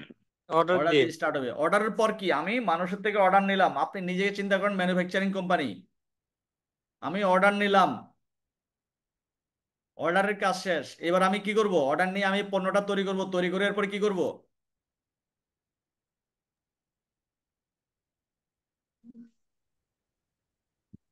অর্ডার নিয়ে পণ্য তৈরি করে তারপরের কাজ কি আমার? আপনি যদি একটা কোম্পানির অনার হন, মানুষের থেকে অর্ডার নিলেন, আপনি order according to the order আপনার ফ্যাক্টরিতে পণ্যগুলো তৈরি করলেন। এর পরের ধাপে আপনি কি করবেন? ডেলিভারি।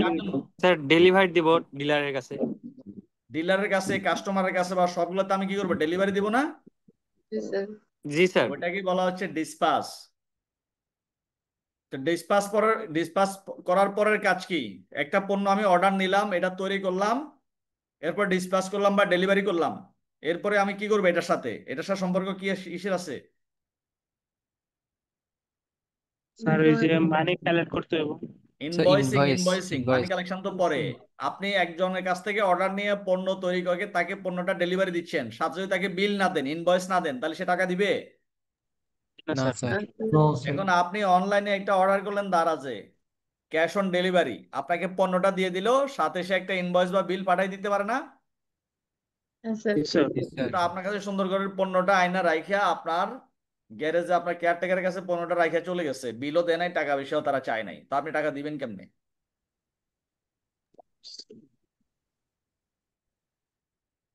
সমস্যা না? জি স্যার।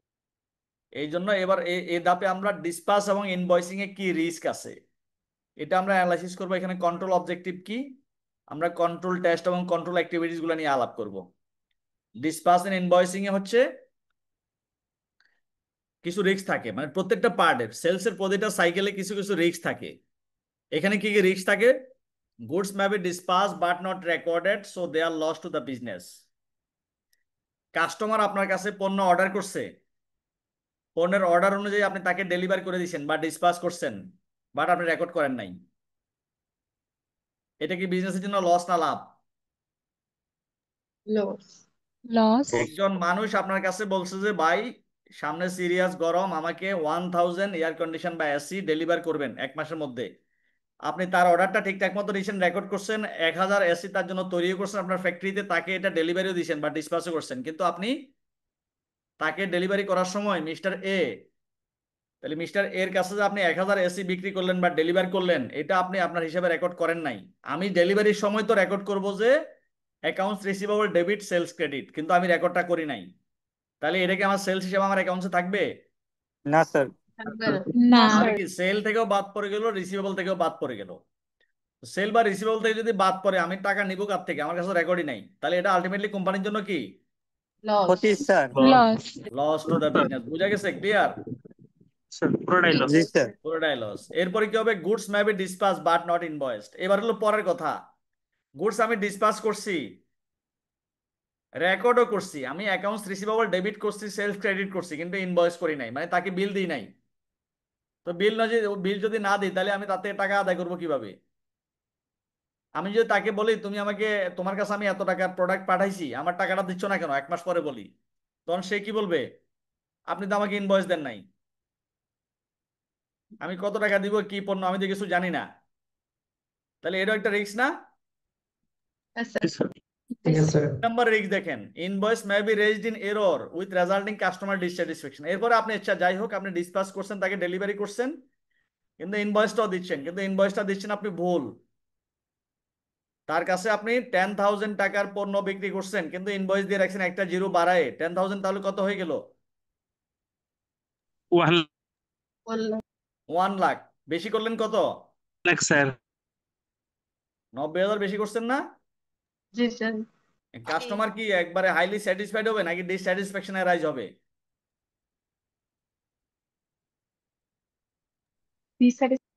ডিসস্যাটিসফ্যাকশনে রাইজ হবে। Invoice may B raised in error with resulting customer dissatisfaction.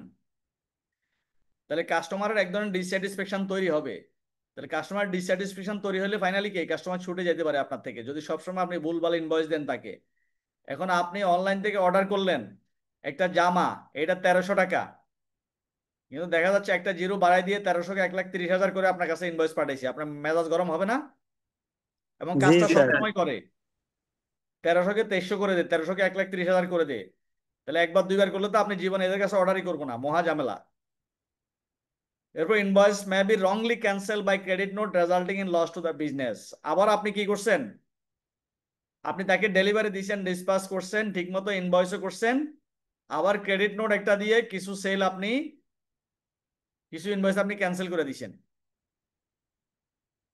আমরা অনেক সময় যখন সেল করি, পণ্য যখন খারাপ পড়ে কাস্টমার এটা ফেরত দিয়ে দেয়, তখন এটা ক্রেডিট নোটের মাধ্যমে অ্যাডজাস্ট করে নিতে হয়।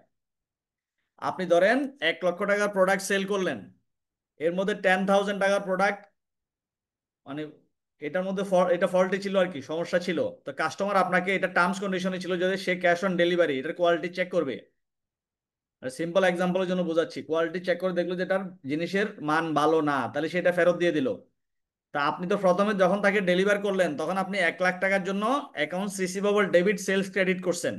এখান থেকে 10,000 টাকা সেলস যখন ফেরত আসে, পণ্য ফেরত, তখন ওই 10,000 টাকা ক্রেডিট নোট দিয়ে আপনাকে কি করতে হয়, আবার সেলসটাকে ডেবিট করে দিয়ে অ্যাকাউন্টস রিসিভেবলটা ক্রেডিট করে দিতে হবে না? হ্যাঁ স্যার। জি স্যার। জি স্যার। কিন্তু আসলে পণ্য ফেরত ওইভাবে নষ্ট পণ্য ফেরত আসে নাই, কিন্তু আপনি ভুল করে 10,000 টাকা এমনি রংলি ক্যান্সেল করে দিচ্ছেন, তাহলে এটা কোম্পানির জন্য কি লস না লাভ? Loss sir. Loss loss. Sir. Loss. তাহলে দেখেন ডিসপাসিং এবং ইনভয়েসিং এ কি কি ধরনের রিস্ক থাকতে পারে, ক্লিয়ার সবাই? জি স্যার। জি জি স্যার।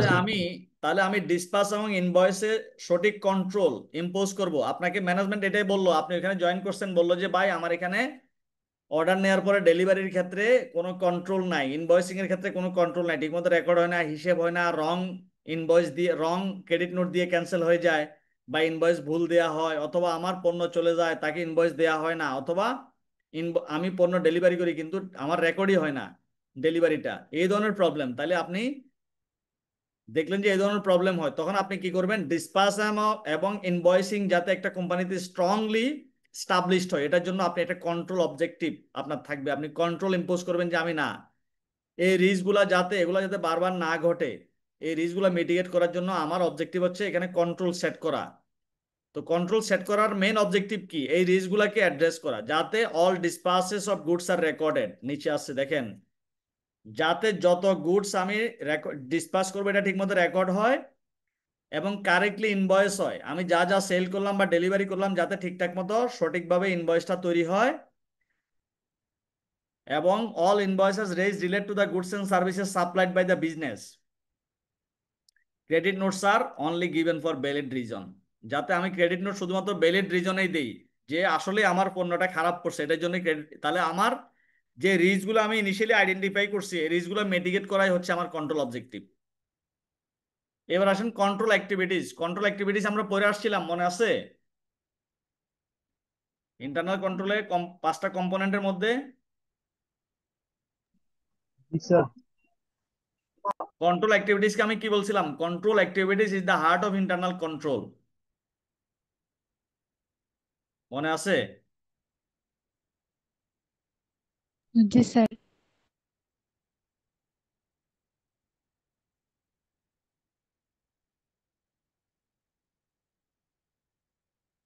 তাহলে আমি ডিসপাস এবং ইনভয়েসিং এ যদি রিস্কটা মিনিমাইজ করতে চাই, তাহলে আমি কিছু কন্ট্রোল সেট করে রাখবো।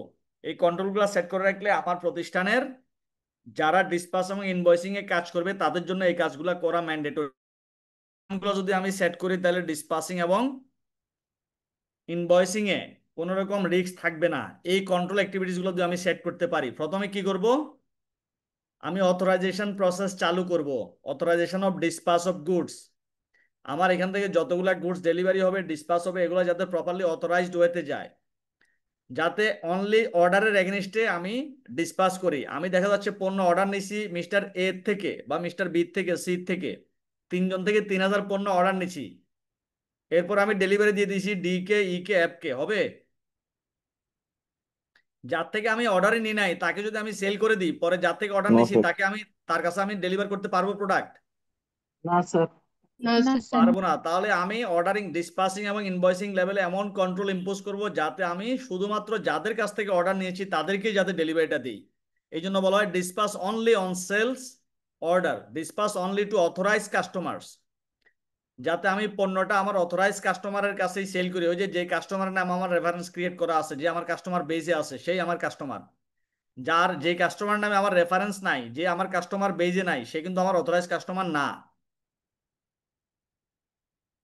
এরপরে দেখেন special authorization of dispatches of goods free of charge or on special terms, examination of goods onward as to quantity, quality and condition.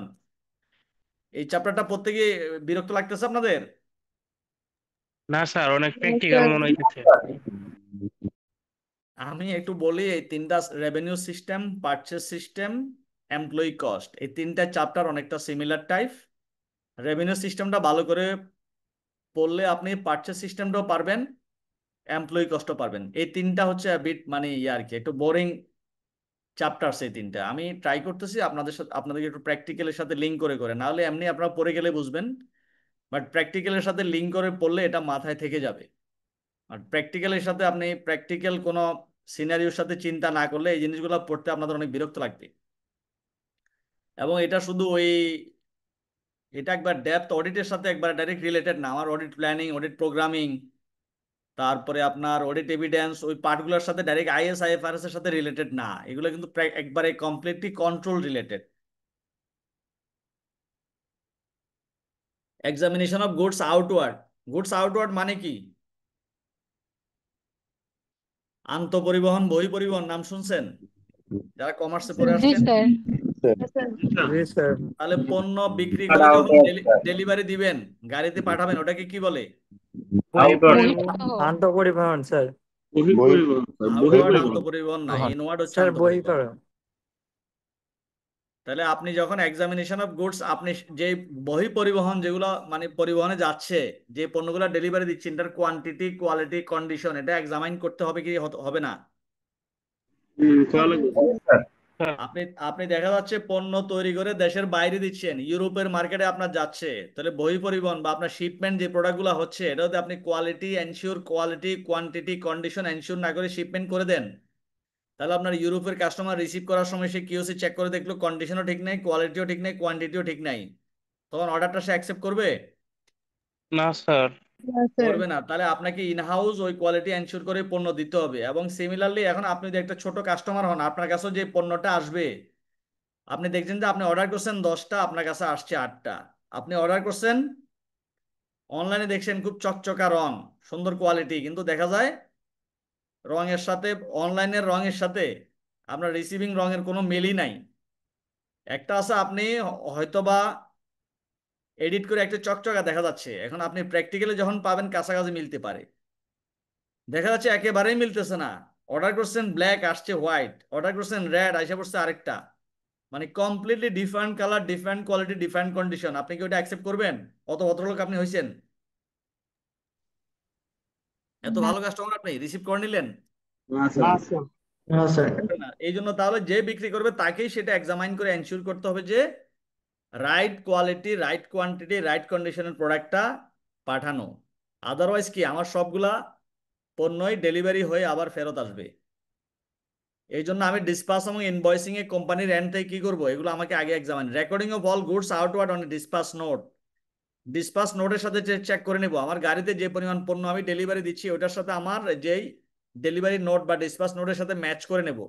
নোটে আছে 100টা, গাড়িতে যাচ্ছে 100টা, তাহলে মিলে গেল। নোটে আছে 100টা, গাড়িতে যাচ্ছে 120টা, তার মানে 20টা বেশি চলে গেলে কোম্পানির জন্য কি রিস্কি না? জি স্যার। এই জন্য দুইটা এনশিওর করে দেয়া যে গাড়িতে যে পরিমাণ পণ্য গেছে আসলে এই পরিমাণ অর্ডার ছিল কিনা মিলাই দেয়া। এভাবে এখানে কিছু আছে free numbering, free numbering of ডিসপাস note. Free number কি বুঝেন? মানে প্রিন্টেড আগে প্রি নাম্বার থাকবে, দেখবেন রিসিটের মধ্যে আগে নাম্বার আছে, নাম্বার থাকলে ওই নাম্বারের সাথে ম্যাচ করা ইজি হয়। আপনি যদি কোনো কিছু প্রিন্ট করেন আগে নাম্বার দিয়ে, তাহলে কিন্তু এটা পরে ম্যাচ করা ইজি হয়। আপনি যদি নাম্বার না দিয়ে হাত দিয়ে কলম দিয়ে দিয়ে আপনি নাম্বারগুলো বসালেন, তাহলে কিন্তু নাম্বারটা টেম্পারিং করা যায়, এদিক সেদিক করে দেওয়া যায়, যায় না?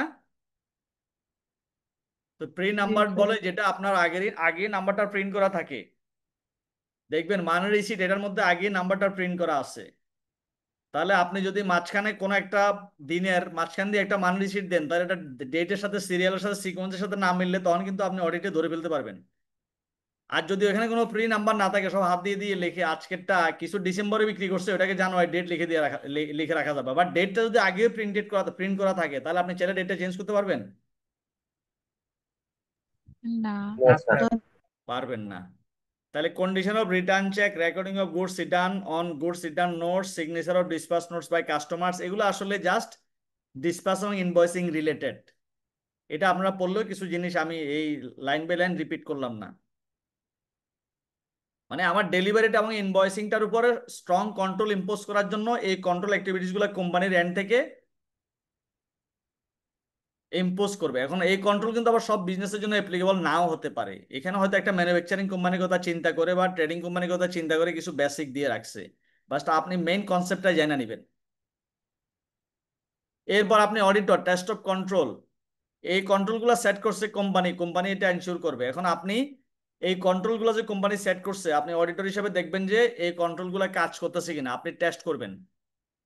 কিভাবে টেস্ট করবেন? The following test could be used in relation to the control notes above. এই যে একটু আগে যে কন্ট্রোল নোটগুলোর কথা বলছে, এগুলো ঠিকঠাক মতো কাজ করতেছে কিনা আপনি অডিটর হিসেবে যাই কাজ করবেন। আপনি ভেরিফাই করবেন detail of trade sales or goods dispatch notes with sales invoice checking. আপনি কোয়ান্টিটিটা দেখবেন অডিটর হিসেবে, আপনি দেখবেন যে কোয়ান্টিটি ঠিক আছে কিনা যা ডেলিভারি হয়েছে।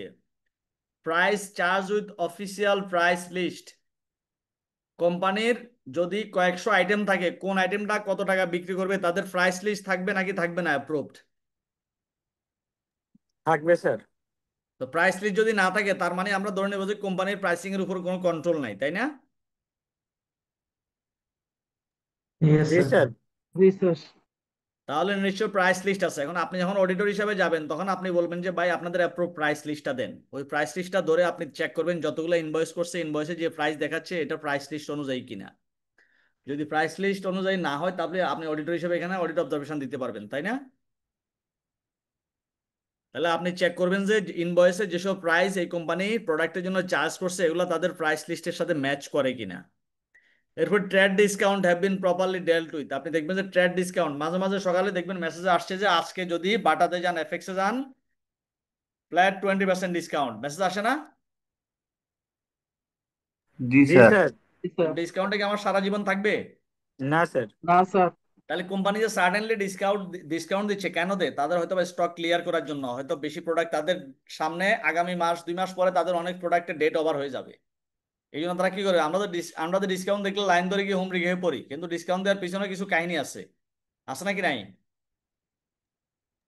জি আছে স্যার। স্যার। অবশ্যই আছে স্যার। অনেকগুলা কাহিনী আছে। এমনও আছে, হ্যাঁ একটা আছে, আমি আমার স্টকে ওভার বা এক্সেস প্রোডাক্ট হয়ে গেছে, আমি এটা ক্লিয়ার করবো। এমন আছে সামনে আমার এগুলো সব, আপনি স্বপ্নতে যখন যাবেন, আগুরাতে যাবেন, বড় বড় সুপার শপে দেখবেন buy two get one, buy one get one, অনেক দামি দামি জুস দেখবেন 600 টাকা 700 টাকা দামের, মালয়েশিয়ান, এই দেশি, ভিয়েতনামের। আপনি দেখবেন সামনে এই 900 টাকা 1000 টাকার product buy one get one কেন দিচ্ছে ওইটা? দেখছেন কারণ আইডেন্টিফাই করে দেখছেন? স্যার ডেট অলমোস্ট শেষ হয়ে যায়। কারণ দেখা যাচ্ছে আগামী ডিসেম্বর 25-এ তাদের ডেট শেষ, ডেট ওভার। তো এটার জন্য কি করবে? তখন তো দুইটাই লস হয়ে যাবে। এখন তো একটার সাথে একটা ফ্রি দিয়ে অ্যাটলিস্ট একটা বিক্রি হচ্ছে, তাই না? জি জি স্যার। স্যার। হ্যাঁ, এখন দেখবেন আপনি আমাদের ওই যে মাঝখানে যে ইয়ে হলো, এই যে জাপানি একটা কোম্পানি বাংলাদেশ থেকে তাদের সবগুলো প্রোডাক্ট সেল করে চলে গেল 70-80% ডিসকাউন্ট দিয়ে। কি জানি নাম মনে আছে? বলতে পারবেন কেউ? জাপানি একটা কোম্পানি, দেখবেন তাদের আউটলেট ছিল, শোরুম ছিল তাদের, আহ মানে ফজর আজান পরে মানুষকে লাইন ধরে সব নিয়ে গেছে। 12-এর মতো এমন আর কি, 12 আছে না, 12 চিনেন? জি স্যার, চিনি স্যার। 12-এর মতো এরকম কিছু শোরুম ছিল। একটা ছিল আমাদের এই যে বাড্ডা, ওই যে গোদারাঘাট লিংক রোডের এখানে, তারপরে খিলগা তালতলা ছিল, এরকম ঢাকা শহরে এবং ঢাকার বাইরেও তাদের বেশ কিছু আউটলেট ছিল। তারা যখন ডিক্লেয়ার করলো যে 70% ফ্ল্যাট ডিসকাউন্টে বা 50%-এ কালকে থেকে তাদের সেল স্টার্ট, তো ফজর আজানের পরে মানুষ যে বিশাল লাইন ধরে আধা ঘন্টার ভিতরে সব নিয়ে গেছে। তো ট্রেড ডিসকাউন্টের আসলে কাহিনী আছে। এখন তারা এটা করছে কেন? তারা বাংলাদেশে তাদের বিজনেস গুটাই ফেলবে। তো এটা রিজন ছিল। কিন্তু আবার অনেকে কি করে, এখন তাদের কিছু পণ্য ব্যাকডেটেড হয়ে গেছে, অবসলেট হয়ে গেছে, মানে এটা এখন আমার হাল সময় যে ফ্যাশন সামনে যে ডিজাইন এটার সাথে যাচ্ছে না, তাই যে ওর ডিজাইন যদি ওল্ড হয়ে যায়, এই ডিজাইন প্রোডাক্ট সামনে আর চলবে না, তাহলে আমি কিন্তু সেটা ডিসকাউন্ট দিয়ে কিন্তু ক্লিয়ার করে ফেলবো। আবার ডেট এক্সপায়ার হয়ে যাচ্ছে, তাও ক্লিয়ার করে ফেলবো, কারণ আমার শোরুমে তো নতুন প্রোডাক্ট উঠাইতে হবে। তাহলে ডিফারেন্ট রিজন থাকে, তাহলে রিজনটা নিশ্চয়ই কোনো না কোনো রিজন আছে। তাহলে trade discount have been properly dealt with, আপনি ট্রেড ডিসকাউন্ট যে কোম্পানি দিচ্ছে অডিটর হিসেবে আমার চেক করা যে হোয়াট আর দ্য আসলে বোনাফাইড রিজনটা কি, কোন রিজনে দিচ্ছে, নাকি এমনিতে কোনো একটা অন্য কোনো ইন্টেনশন নিয়ে করতেছে। অথবা আরেকটা করতে পারে, আমার ডিসেম্বরে ইয়ার এন্ডিং হয়ে যাবে, বাই ডিসেম্বর আমার অনেক লিকুইড দরকার, অনেক টাকা পয়সা দরকার, তাহলে আমি 50% ডিসকাউন্ট দিয়েও যদি সেল করে অনেক টাকা পয়সা আনতে পারি, ওটা আমার বিজনেস আবার ইনভেস্ট করা যাবে। এরকম কিন্তু অনেক কারণ থাকতে পারে। বুঝা গেছে? ক্লিয়ার? জি স্যার, জি ক্লিয়ার। স্যার। এরপরে ক্যালকুলেশনস এন্ড এডিশনস। আমি যদি পণ্য যখন ডেলিভার করব, ইনভয়েস যখন করব, এখানে আমি ঠিকঠাক মতো ক্যালকুলেশন যদি না করি তাহলে ইনভয়েস ভুল হবে না? তারপরে entries in sales day book are correctly analyse, আমরা সারাদিন যে সেল করব এগুলো সেলস ডে বুকে এন্ট্রিগুলা রেকর্ড করবে, এবং এটা ঠিকঠাক মতো অ্যানালাইজ করে দেখতে হবে ঠিকঠাক মতো এটা ডে বুকে আসছে কিনা। VAT where chargeable has been properly dealt with, sales এর উপর যে বিএটি থাকে, ব্যাট থাকে, ব্যাটটা ঠিকঠাক মতো চার্জ করছে কিনা। আমরা কি করি, কোনো কোনো জায়গায় গিয়ে রেস্টুরেন্টে খাইতে বসে কি বলি, ভাই একটু ভ্যাট সারা বিলটা করে দিয়েন, বলি আমরা? জি স্যার, বলি। বলি কিনা? এখন যদি আপনাকে সে বিলটা ভ্যাট সারা দেয়,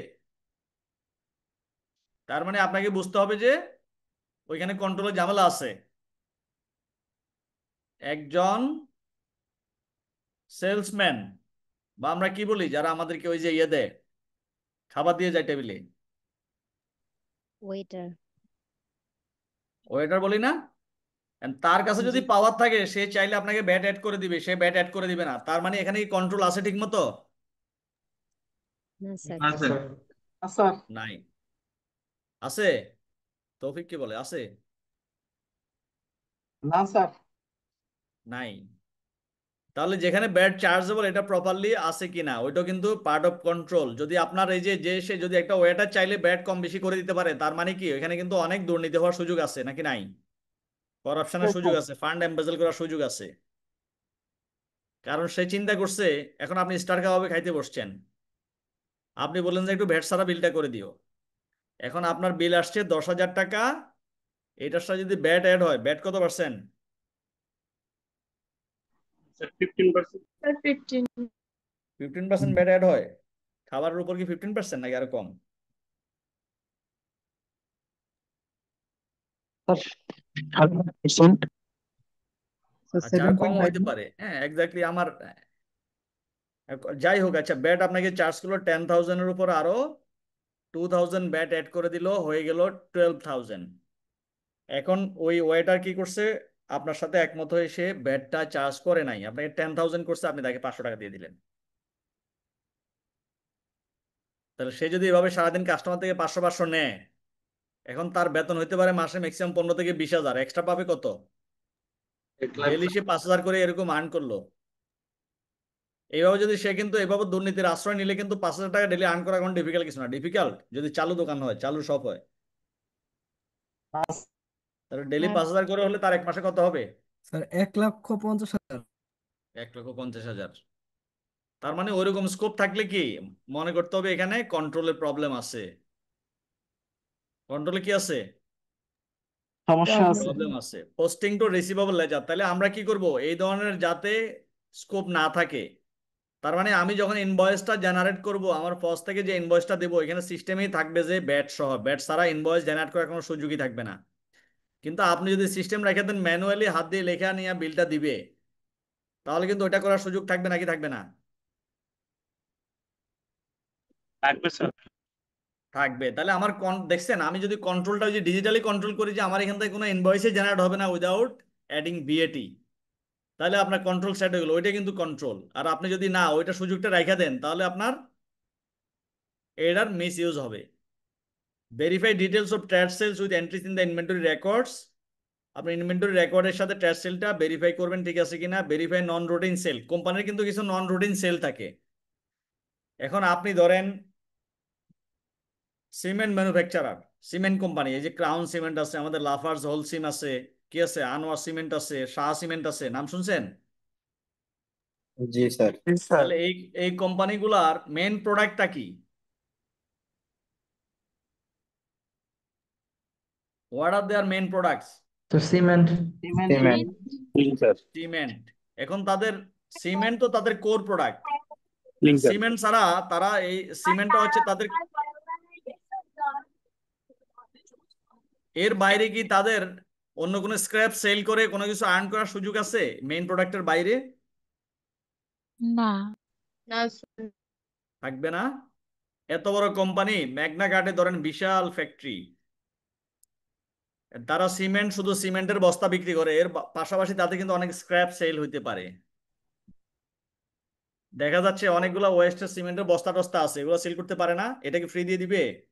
স্যার পারে।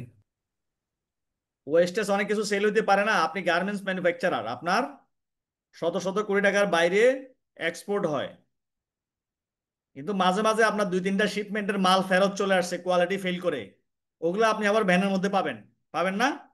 জি স্যার। স্যার। রাস্তায় জি বলে না, স্যার। ভাই ভাই নিয়ে যান নিয়ে যান, 100% এক্সপোর্টের মাল, এক্সপোর্টের মাল, ওগুলো কই থেকে আসে? স্যার এগুলো লট ক্যান্সেল হওয়া। লট ক্যান্সেল হয়, ওগুলো কিন্তু স্ক্র্যাপ, স্ক্র্যাপ আইটেম। এটা কি করছে? লট ক্যান্সেল করছে, জুট বলে, তাই না? জি স্যার।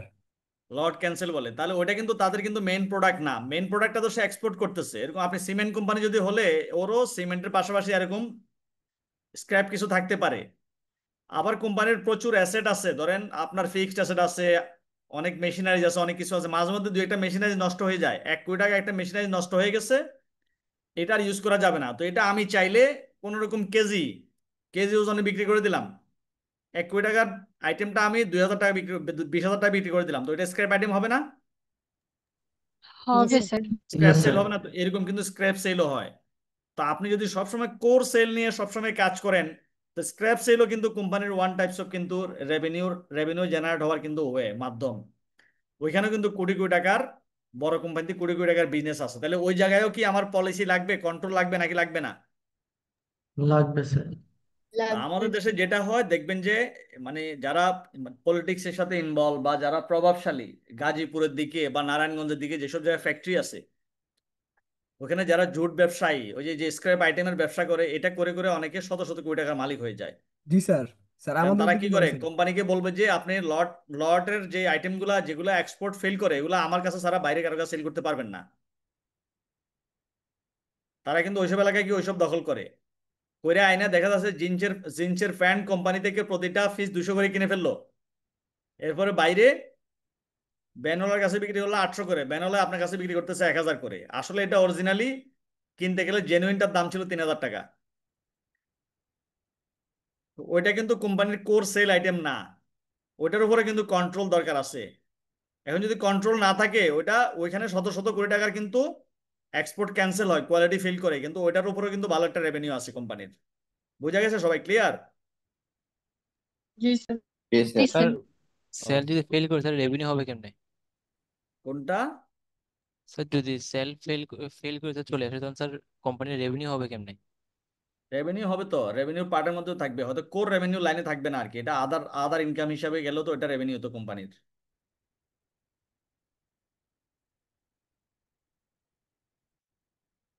তাহলে ও আমি যে সেলটা ফেল করছে, ওটা আমি হয়তো বাইরে বিক্রি করলে, এটা আমি ধরেন 3,000 টাকায় কত ডলার হয়? ডলার দাম কত? 25-26 হইতে পারে।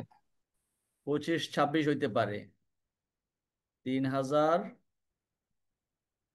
ডিভাইডেড বাই 122, 24-25 যেন 24-25 ডলার করে। বাট আপনি এটা যদি মার্কেটে, লোকাল মার্কেটে আপনি ওই যে এলাকার মাস্তানদের কাছে বিক্রি করে দিলেন 200 টাকা করে, তাহলে $1.5 এরকম হইলো আর কি। তো এটা আপনার রেভিনিউ না, এটা আপনি হিসেবে রাখবেন না।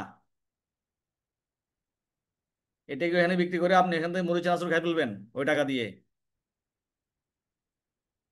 এটা রেভিনিউ হবে না। কে বলছেন জানি রেভিনিউ কেমনে হবে? স্যার রেভিনিউ বলতে স্যার আমরা কস্ট উঠার পরে যেটা আমরা লাভ করে ওঠা বোঝাচ্ছে না নাকি আমরা সেল করলে তো স্যার? না, মেইন রেভিনিউ লাইন তো মেইন রেভিনিউ লাইন, এটা তো আমি স্ক্র্যাপ বলতেছি, বাট এটা তো আমি আমার ইনকাম স্টেটমেন্ট আমি ফিগারটা নিব না। জি স্যার নিব তো। এজ দ্য রেভিনিউ এটা আমার ইনকামে থাকবে না, প্রফিটে এটা আমার এটা হিট করবে না। জি স্যার। এটা মেইন লাইন, রেভিনিউ লাইন যেটা ওইটা না আর কি, বাট এডিশনাল যেটা বললাম আপনি আদার ইনকাম বা অন্য কোনো পার্টে বা কোনো কোনো সময় এটা রেভিনিউর সাথে অ্যাড হয় বিজনেস নেচার অনুযায়ী। বুঝা গেছে? স্যার স্যার হ্যাঁ বলেন। স্যার টেস্ট অফ কন্ট্রোলস মানে কি মূলত হচ্ছে মানে রিস্কটাকে মিটিগেট করা? টেস্ট অফ কন্ট্রোলটা হচ্ছে কন্ট্রোল টেস্ট করা। আপনি অডিটর, এখন আপনি গিয়ে দেখলেন যে কোম্পানির, আমি আবার যদি একটু বলি সবার জন্য, অনেকে একটু লেট করে জয়েন করছে, আমি কোনো একটা কোম্পানিতে গিয়ে তার 10,000 কোটি টাকার সেলস আছে প্রফিট অ্যান্ড লস অ্যাকাউন্টে, 10,000 কোটি টাকার জন্য আমাকে 50,000 কোটি ট্রানজাকশন চেক করতে হবে। তো আমি 50,000 কোটি চেক না করে আমি কন্ট্রোল টেস্ট করব এই 50,000 কোটি ট্রানজাকশনের উপর কোম্পানির প্রপার কন্ট্রোল আছে কিনা। তো কন্ট্রোল টেস্ট করে আমি 5টা চেক করে দেখলাম যে না, কন্ট্রোল ঠিক আছে, এটার উপর কোম্পানির যথেষ্ট কন্ট্রোল আছে, তাহলে আমার আর বাকি যে হাজার হাজার যে আছে ট্রানজাকশন সব চেক করা লাগবে না। এটাকে বলে test of control. Control test করে আমি যদি রেজাল্টটা স্যাটিসফ্যাক্টরি হয়, আরো সিম্পল যদি আমি বলি, ধরেন আমি এখানে বাই সেলে না গেলাম, একটা কোম্পানিতে চাকরি করে 10,000 মানুষ, 10,000 মানুষ যদি চাকরি করে, প্রত্যেককে আমরা প্রতি মাসে বেতন দেই। এখন 10,000 লোকের বেতনের জন্য 10,000 লোকের আলাদা আলাদা স্যালারি ক্যালকুলেশন আছে, আছে না?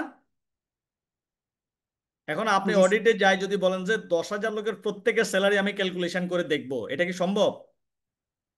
না স্যার।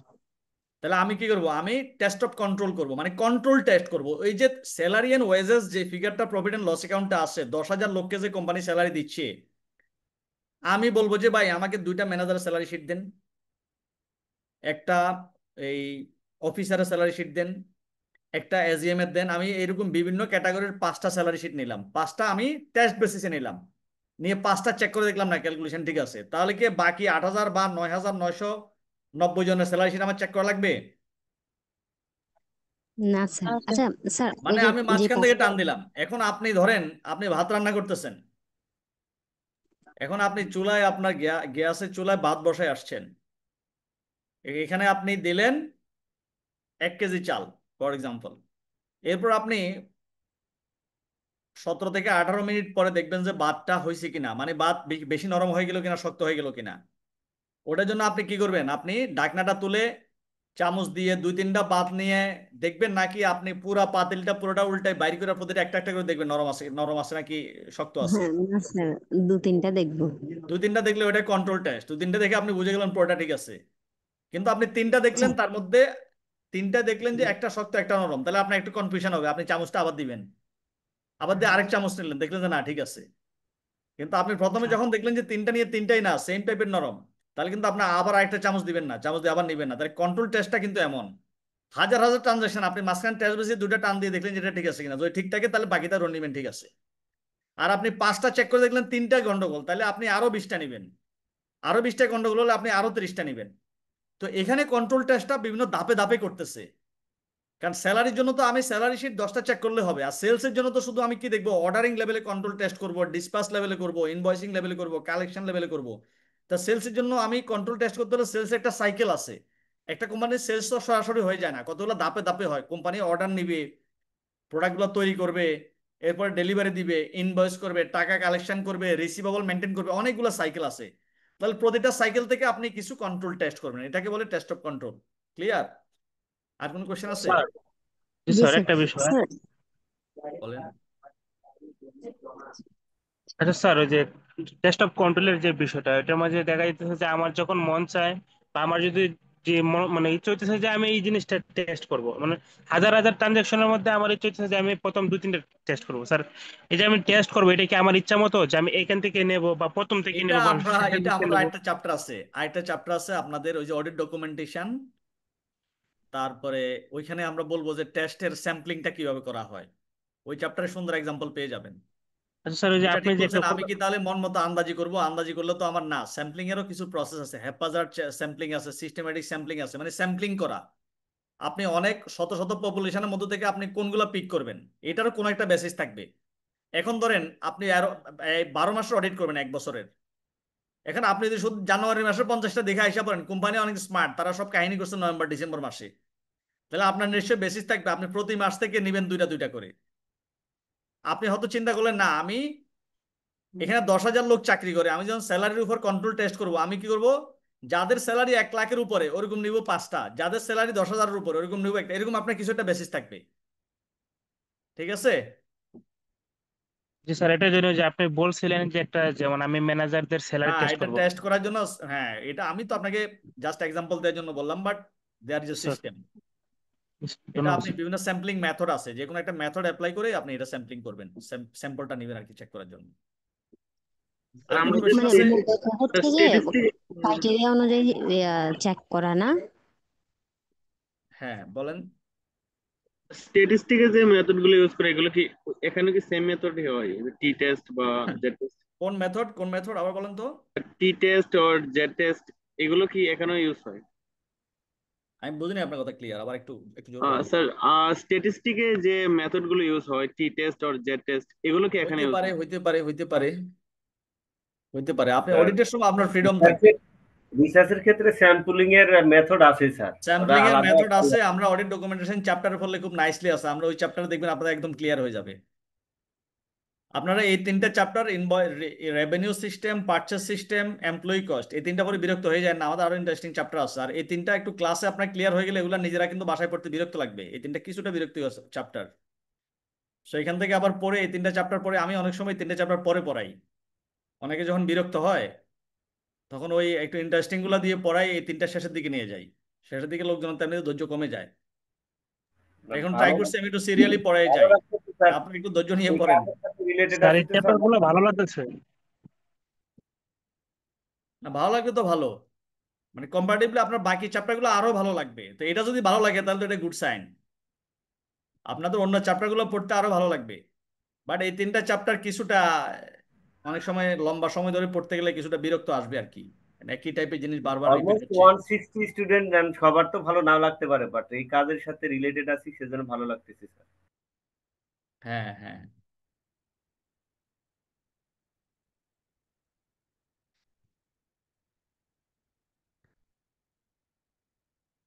এখানে আরো কিছু ভেরিফিকেশনের কথা বলা আছে, মানে আপনি কন্ট্রোল টেস্টটা কিভাবে করবেন। কন্ট্রোল টেস্ট করার জন্য আসলে এটা হচ্ছে কোম্পানির কন্ট্রোল অ্যাক্টিভিটিস, তারা এই অ্যাক্টিভিটিস গুলো সেট করছে। এখন আমার কাজ হচ্ছে এই অ্যাক্টিভিটিস গুলো ঠিকঠাক মতো কাজ করতেছে কিনা এগুলো আমি ভালো করে চেক করে নেব। এই চেক করার জন্য এখানে এই লিস্টটা বলা আছে, এই যে ভেরিফাই ক্রেডিট নোট। দেখা যাচ্ছে কোম্পানি ক্রেডিট নোটের মাধ্যমে অনেক সেলস তারা ডিক্লাইন করছে বা সেলস কমায় রাখছে, তাহলে আমার ক্রেডিট নোটগুলো চেক করে দেখতে হবে আসলে ক্রেডিট নোটের এগেনস্টে আসলে কি পণ্য কি নষ্ট ছিল কিনা, আসছিল কিনা। এখন দেখা যাচ্ছে কোম্পানি অনেক স্মার্টলি সেলসটা কমানোর জন্য ক্রেডিট নোট ইস্যু দেখায়, সেলস ফেরত দেখায় অনেক সেলস কমায় রাখছে। তারা চিন্তা করছে সেলস বেশি দেখালে এবছর প্রফিট বেশি আসবে, ট্যাক্স বেশি দিতে হবে, এমপ্লয়ীদেরকে ইনসেন্টিভ বেশি দিতে হবে। এই জন্য কি করছে, সারা বছর সেলস হচ্ছে 100 কোটি, সেলসটাকে তারা 80 কোটি করে রাখছে, 20 কোটি কমায় রাখছে। কি বলছে বা এগুলো সেলস হওয়ার পরে সেলস হওয়ার পরে এই 20 কোটি টাকার মাল ফেরত আসছে।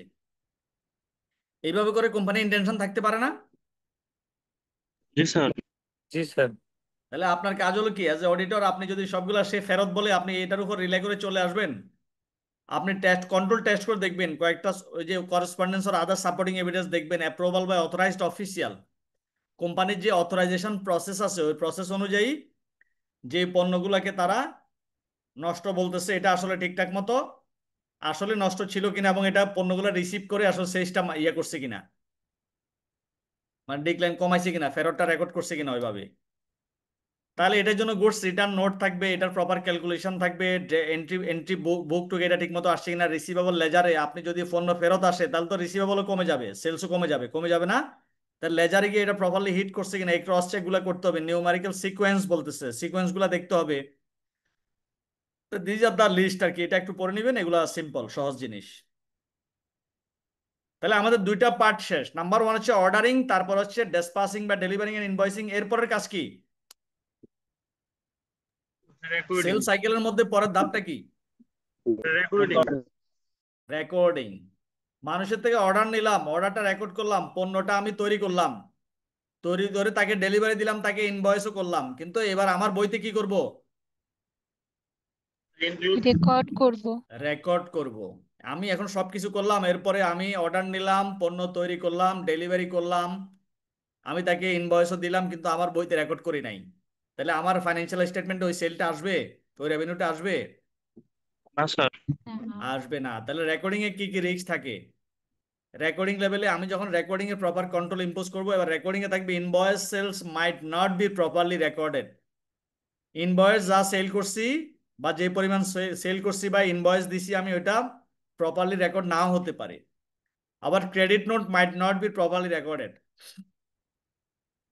ক্রেডিট নোট আসছে আমার 100 টাকার মধ্যে 30 টাকা, কিন্তু আমি রেকর্ড করছি 20 টাকা বা 35 টাকা 40 টাকা, তাহলে এটা কি প্রপারলি রেকর্ড হলো? Sales might be recorded in the wrong customer accounts. আপনি সেল করছেন মিস্টার সি এর কাছে, ডেলিভারি করছেন মিস্টার সি এর কাছে, রেকর্ড করে রাখছেন মিস্টার ডি এর কাছে। কয়দিন পরে আপনি টাকাটা চাইবেন কার কাছে, সি এর কাছে নাকি ডি এর কাছে? রেকর্ড অনুযায়ী ডি এর কাছে চাই। অ্যাজ পার রেকর্ড করব। আমি প্রোডাক্টটা ডেলিভার করলাম, ট্রান্সফার করলাম, ইনভয়েস করলাম সি কে, কিন্তু আমার বইতে দেখা রাখছি ডি এর নামে। কয়দিন পর ডি কে বলবো যে ভাই তোমার তো টাইম হয়ে গেছে, টাকা পেমেন্ট করো। ডি বলবো যে আমি তো তোমার থেকে জীবনে পণ্যই কিনি নাই। আবার এদিক দিয়ে সি আবার চুপচাপ আছে, সে বলে ঘটনা কি, আমার 30 দিনের মধ্যে পেমেন্ট করার কথা, 90 দিন হয়ে গেছে, আমার কাছে টাকা চায় না কেন? এটা তো সমস্যা কোম্পানির রেকর্ডিং এ। তাই এটা কোম্পানির জন্য রেকর্ডিং এ যদি এই ধরনের প্রবলেম থাকে, এটা রিস্কি না? জি স্যার। হ্যাঁ, ডেপ্ট might be included in the receivable ledger that are not collectable. আবার আমি আমার রিসিভেবলে এমন কিছু ডেপ্ট রেখে দিয়েছি যেটা জীবনও কালেক্ট হবে না। তা আপনি একটা কোম্পানির ফাইন্যান্সিয়াল স্টেটমেন্ট চেক করে দেখলেন যে এখানে অ্যাকাউন্টস রিসিভেবল আছে 300 কোটি টাকা, গত 20 বছর ধরে 300 কোটি টাকা দেখাচ্ছে। তো এটা কি প্র্যাকটিক্যালি তার মানে কি 20 বছর ধরে টাকা আদায় হচ্ছে না, তাই তো? রিসিভেবল, অ্যাকাউন্টস রিসিভেবল যদি 20 জি বছর ধরে স্যার, সেম ফিগার দেখায়, তার মানে আমি কি বুঝবো? সেটা ওনাদের যোগ্য হয়ে গেছে। 3 বছর পরে ওটা অটোমেটিক ইয়াতে টাকা আদায় হচ্ছে না। আমরা ওই যে ইয়ে করি না, অ্যালাউন্স করি না বা ব্যাড ডেট করি না? Doubtful allowance. হ্যাঁ হ্যাঁ, তো আমার ডাউটফুল অ্যালাউন্সও আমি ক্রিয়েট করছি না, আমি এটা রাইট অফও করছি না, কিন্তু আমি যুগ যুগ ধরে এটা অ্যাকাউন্টসের টাইনে আনতেছি। তো টাইনে আনলে সমস্যাটা কোথায় বলেন তো? What is the problem? প্রবলেমটা কি? যদি আমি 10 বছর ধরে টাকাটা আদায় হচ্ছে না, আমি জানি যে টাকাটা আমার জীবনেও আদায় হবে না, তারপর আমি ব্যালেন্স শিট এটা ক্যারি ফরওয়ার্ড করেই যাচ্ছি করে যাচ্ছি, যখন আপনি অডিটর হিসাবে যাবেন আপনি তাকে ধরবেন না? জি স্যার। কোন গ্রাউন্ডে ধরবেন? সে এটা ব্যালেন্স শিটে যদি ক্যারি ফরওয়ার্ড করে ফিগারটা, তার বেনিফিটটা কি? আর না করলে বেনিফিট কি? স্যার করলে সে অ্যাসেটস ব্যয় বেশি বেশি দেখাবে, দেখাবে। কস্ট বেশি হ্যাঁ, দেখাবে। স্যার অ্যাসেট বেশি অ্যাসেট দেখাবে, বেশি সেলস দেখাবে, বেশি দেখাবে। আসলে তো অ্যাসেট নাই। অ্যাসেট অ্যাসেট বেশি নাই। এখন দেখাবে। কোম্পানিটা এখন মার্কেটে সেল হবে। আগামীকালকে ঘোষণা আসছে এই কোম্পানি মার্কেটে সেল হয়ে যাবে। পটেনশিয়াল যারা বায়ার তারা আসছে, আয়সা তারা যখন কোম্পানিটা কিনবে তারা কি দেখবে কোম্পানির? Assets and liability. Total asset কত, টোটাল লায়াবিলিটি কত, ওটার জন্য তো পে করবে নাকি? জি এক স্যার। কোম্পানির অ্যাসেট আসে 900 কোটি, তার মধ্যে 300 কোটি আছে অ্যাকাউন্টস রিসিভেবল, আর এটা গত 15 বছর ধরে ক্যারি ফরওয়ার্ড হয়ে আসছে। এখন কোম্পানিকে সে যদি 900 কোটি টাকা দিতে যায়, কোম্পানি কিনে আইনা কোম্পানি যখন চালাইতে যাবে দেখে 300 কোটি টাকা যে রিসিভেবল, এটাতে 1 টাকা আদায় হবে না, তাহলে এই ডিলটা তার ঠিকঠাক মতো হইলো? অ্যাকুইজিশনের ডিলটা? না স্যার। না স্যার।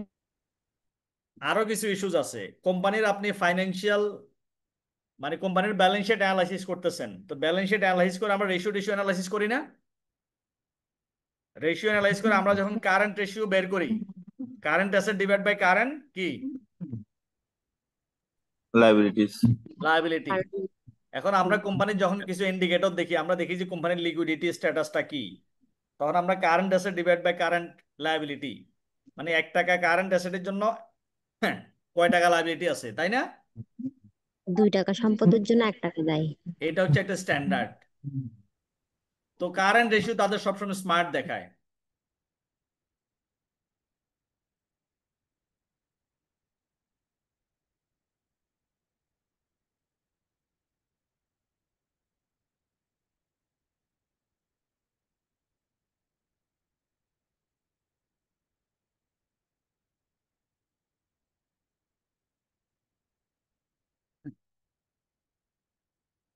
তো যদি কোম্পানির কারেন্ট রেশিওটা স্ট্রং দেখায়, 2 টাকার জন্য 1 টাকা আছে, কিন্তু পরে দেখা গেল আসলে 2 টাকা নাই, ওইটা হচ্ছে 50 পয়সা, তাহলে 50 পয়সা অ্যাসেটের জন্য 1 টাকা লাইবিলিটি, তাহলে কোম্পানির আসলে রিয়েল অবস্থা ভালো না খারাপ?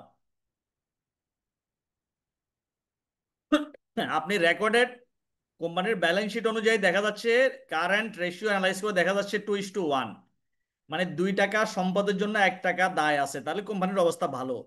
আমি যদি সবগুলো কারেন্ট রেসেটেড টাকা এখন আদায় করি, কারেন্ট লাইবিলিটি ওয়ালাকে পেমেন্ট করে দিই, 2 টাকার জন্য 1 টাকা আছে, যদি আমি 100 কোটি টাকা রিকভার করি, 50 কোটি টাকা পেমেন্ট করবো, আর 50 কোটি আমার হাতে থেকে যাবে। কিন্তু আসলে বাস্তব চিত্র অন্যরকম। কারেন্ট অ্যাসেট আমার 2 টাকা যদিও রেকর্ডে দেখাচ্ছে, আসলে কারেন্ট অ্যাসেট আছে 50 পয়সা। তাহলে সমস্ত কারেন্ট অ্যাসেট সেল করে আমি আসবো, পাবো হচ্ছে 50 কোটি টাকা, আর আমার পেমেন্ট করা লাগবে 100 কোটি টাকা। তাহলে কোম্পানির কি খারাপ অবস্থা। রিপেমেন্ট করার এবিলিটি ভালো না খারাপ? খারাপ। খারাপ। তাহলে এই জন্যই আসলে আপনি যে রিসিভেবলটা দেখাচ্ছেন, যে ডেপটা আপনি রিকভারেবল না, এটা যদি আপনি ব্যালেন্স শিটে কন্টিনিউ করেন, তাহলে এই balance sheet actual financial position express করে না। বুঝা গেছে? ক্লিয়ার? আমাদের যে ফাইন্যান্সিয়াল স্টেটমেন্ট আছে, ফাইন্যান্সিয়াল স্টেটমেন্টের যে financial position, asset and liability, এটা দ্বারা কিন্তু আমরা বুঝি একটা কোম্পানির, মানে ব্যালেন্স শিট দ্বারা আমরা বুঝি তার ফাইন্যান্সিয়াল পজিশন, এই মুহূর্তে তার অ্যাসেট কত, লায়াবিলিটি কত। আর ইনকাম স্টেটমেন্ট দিয়ে আমরা কি বুঝি? তার ফাইন্যান্সিয়াল পারফরমেন্স, মানে company how well they have perform, মানে কত ভালো পারফর্ম করতেছে, এটা আমরা বুঝি কি দিয়ে? প্রফিট দিয়ে। ওটা আমরা কোথায় পাই?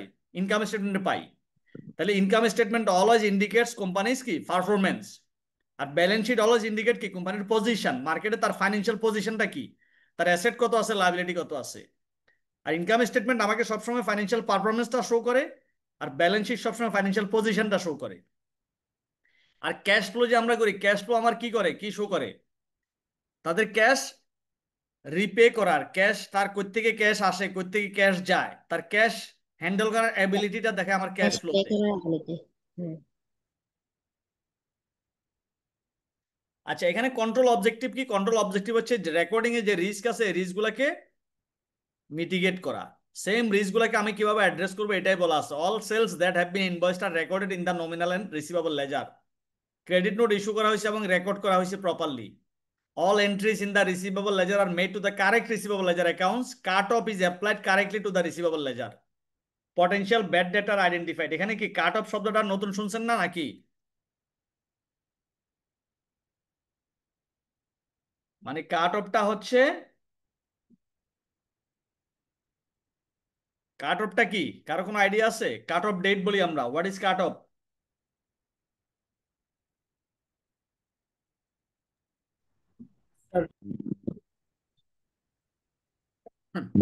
এক্সপায়ারি ডেট স্যার, যেদিন শেষ হবে। হ্যাঁ, expiry date, cut off date. Cut off date বলি আমরা, ধরেন আপনার 30শে জুনে আপনার ইয়ার এন্ড হচ্ছে,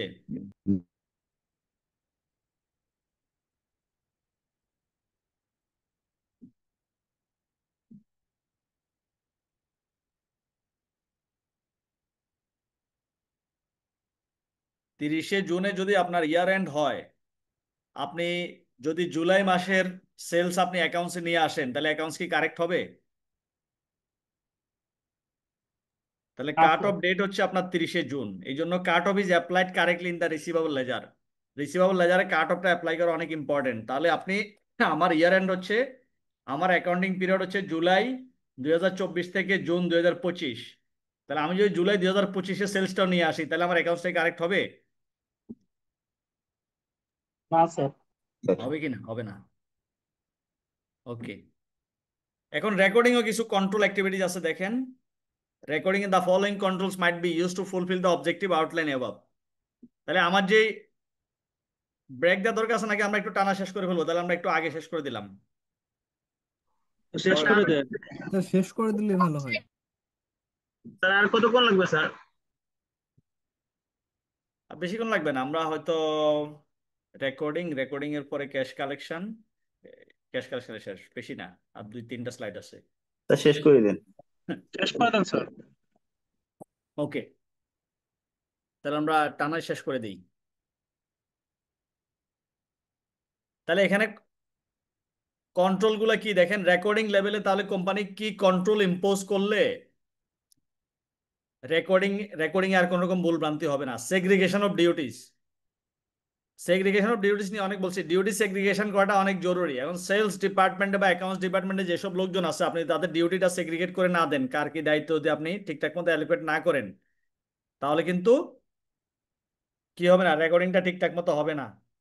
তাহলে ডিউটিটা সেগ্রিগেট করে দিয়ে অনেক ইম্পর্টেন্ট প্রপার রেকর্ডিং এর জন্য। Recording of sales invoice sequence and control over split invoices, spoiled invoices. তাহলে ইনভয়েস গুলাকে আপনাকে ওই যে সিকোয়েন্সিয়ালি সিকোয়েন্স মেনটেন করা, একের পরে দুই, দুইয়ের পরে তিন, একের পরে যদি নয় হয়, তাহলে আপনি কি সিকোয়েন্স আপনার ব্রেকআপ হয়ে গেল। Matching on cash receipt and invoice, retention of customer remittance advices. আপনি কাস্টমার এই যে আপনার কাছে যে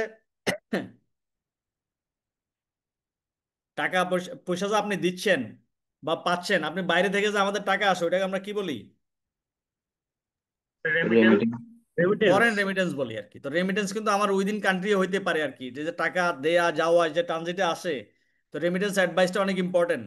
separate recording of sales return, price adjustment, cut off procedure apply করা, regular preparation trade receivable statement, তারপরে checking of trade receivable statement. আপনি যদি রেগুলার রিসিভেবল স্টেটমেন্ট তৈরি করেন, সেলসের সাথে এটা কম্পেয়ার করেন, আপনি বোঝা যাবে যে আপনি কত টাকা সেলসের মধ্যে, কত টাকা বাকিতে বিক্রি করছেন, কত টাকা মার্কেটে পাবেন, আপনার রিসিভেবল কত টাকা আছে, এটা ফলো আপ করা আপনার জন্য ইজি হবে। যদি আপনি রিসিভেবল স্টেটমেন্ট তৈরি না করেন, তাহলে ওই যে আপনার টাকা সবসময় ক্যারি ফরওয়ার্ড হয়ে যাবে, আপনি আলটিমেট টাকা আদায় হবে না।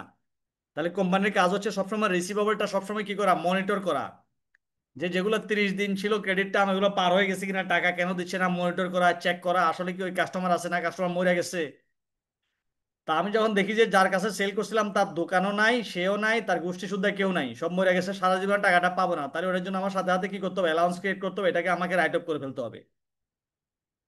তাহলে এগুলো হচ্ছে কন্ট্রোল পয়েন্ট, এগুলো একটা একটা করে লাইন পড়লে আপনারা বুঝে যাবেন যে এগুলা সেলসের রেকর্ডিং এর সাথে এগুলো ইনভলভ। এবার আপনি কন্ট্রোল টেস্ট করবেন, এবার আপনি অডিটর রেকর্ডিং এ ঠিকঠাক মতো কন্ট্রোল কাজ করতেছে কিনা। আপনি সেলস ড্যাবুকে দেখবেন যে check entries with invoices and credit notes respectively, check additions and cross cast, ওই যে cross casting testing, cross check tech যেটা করে আর কি, তিনের সাথে তিন মিলে কিনা। তা check posting to receivable ledger control account, check posting to receivable ledgers. Receivable লেজারের সাথে আপনি কি দেখবেন, এন্ট্রিজ এবং entries in a sample of accounts to sales. Receivable লেজারটার মধ্যে যত কন্ট্রোল দরকার অ্যাপ্লিকেবল, ওগুলো সবগুলো চেক করবেন ঠিকঠাক মতো কাজ করতেছে কিনা, রিসিভেবল লেজারটা ঠিকঠাক মতো অ্যাপ্রুভ কিনা, এটা ঠিকঠাক মতো trade receivable statement are prepared and sent out regularly, overdue অ্যাকাউন্টগুলো ঠিকঠাক মতো ফলো আপ হচ্ছে কিনা। এটা আমরা কি দেখে বুঝবো, রিসিভেবল লেজার দেখে বুঝবো না কোনটা কোনটা কতদিন আগে রিসিভেবল ক্রিয়েট হয়েছে, কতদিন ধরে টাকাটা আদায় হচ্ছে না, জি ওই থেকে স্যার। বুঝবো। তাহলে আমি কন্ট্রোল টেস্ট করব সেলস ড্যাবুকে, যেখানে রেগুলার সেলস গুলো রেকর্ড হয় এখানে, আর রিসিভেবল লেজারে, এই দুটো জিনিসই আমি ক্রস চেক করে কিছু টেস্ট বেস দিয়ে চেক করে দেখবো রেকর্ডিং ঠিকঠাক মতো হচ্ছে কিনা। ঠিক আছে, ইয়েস স্যার। এবার আসেন, আমার রেকর্ডিং ও শেষ। এবার রেকর্ডিং এর পরে ফাইনাল এরপরের স্টেপটা কি সেলসে? Cash collection. Cash collection. Cash collection অনেক ইম্পর্টেন্ট। দেখবেন বলবে যে একে ধরিয়ে দিন, আছে না, মার্কেটিং বা সেলস এর লোক এত টাকা মার্কেট থেকে নিয়ে উদাও, দেখছেন নাকি কখনো পেপারে?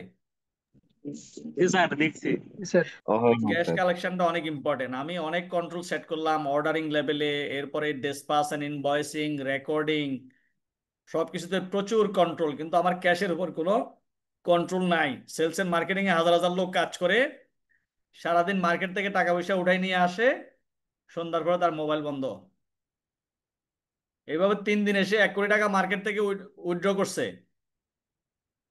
মার্কেটে উঠায় 1 কোটি টাকা উঠায়, এরপর দেখা যাচ্ছে সে গত 3 দিন ধরে নাই। 1 কোটি টাকা যদি 3 দিনে নিয়ে এরপরে তার মোবাইল টোবাইল 2-4টা বন্ধ করে রাখলে কিছু হবে? 1-2 লাখ টাকা খরচ করে বেনাপোল দিয়ে চলে গেছে বাইরে, কি অবস্থা হবে কোম্পানির বলেন?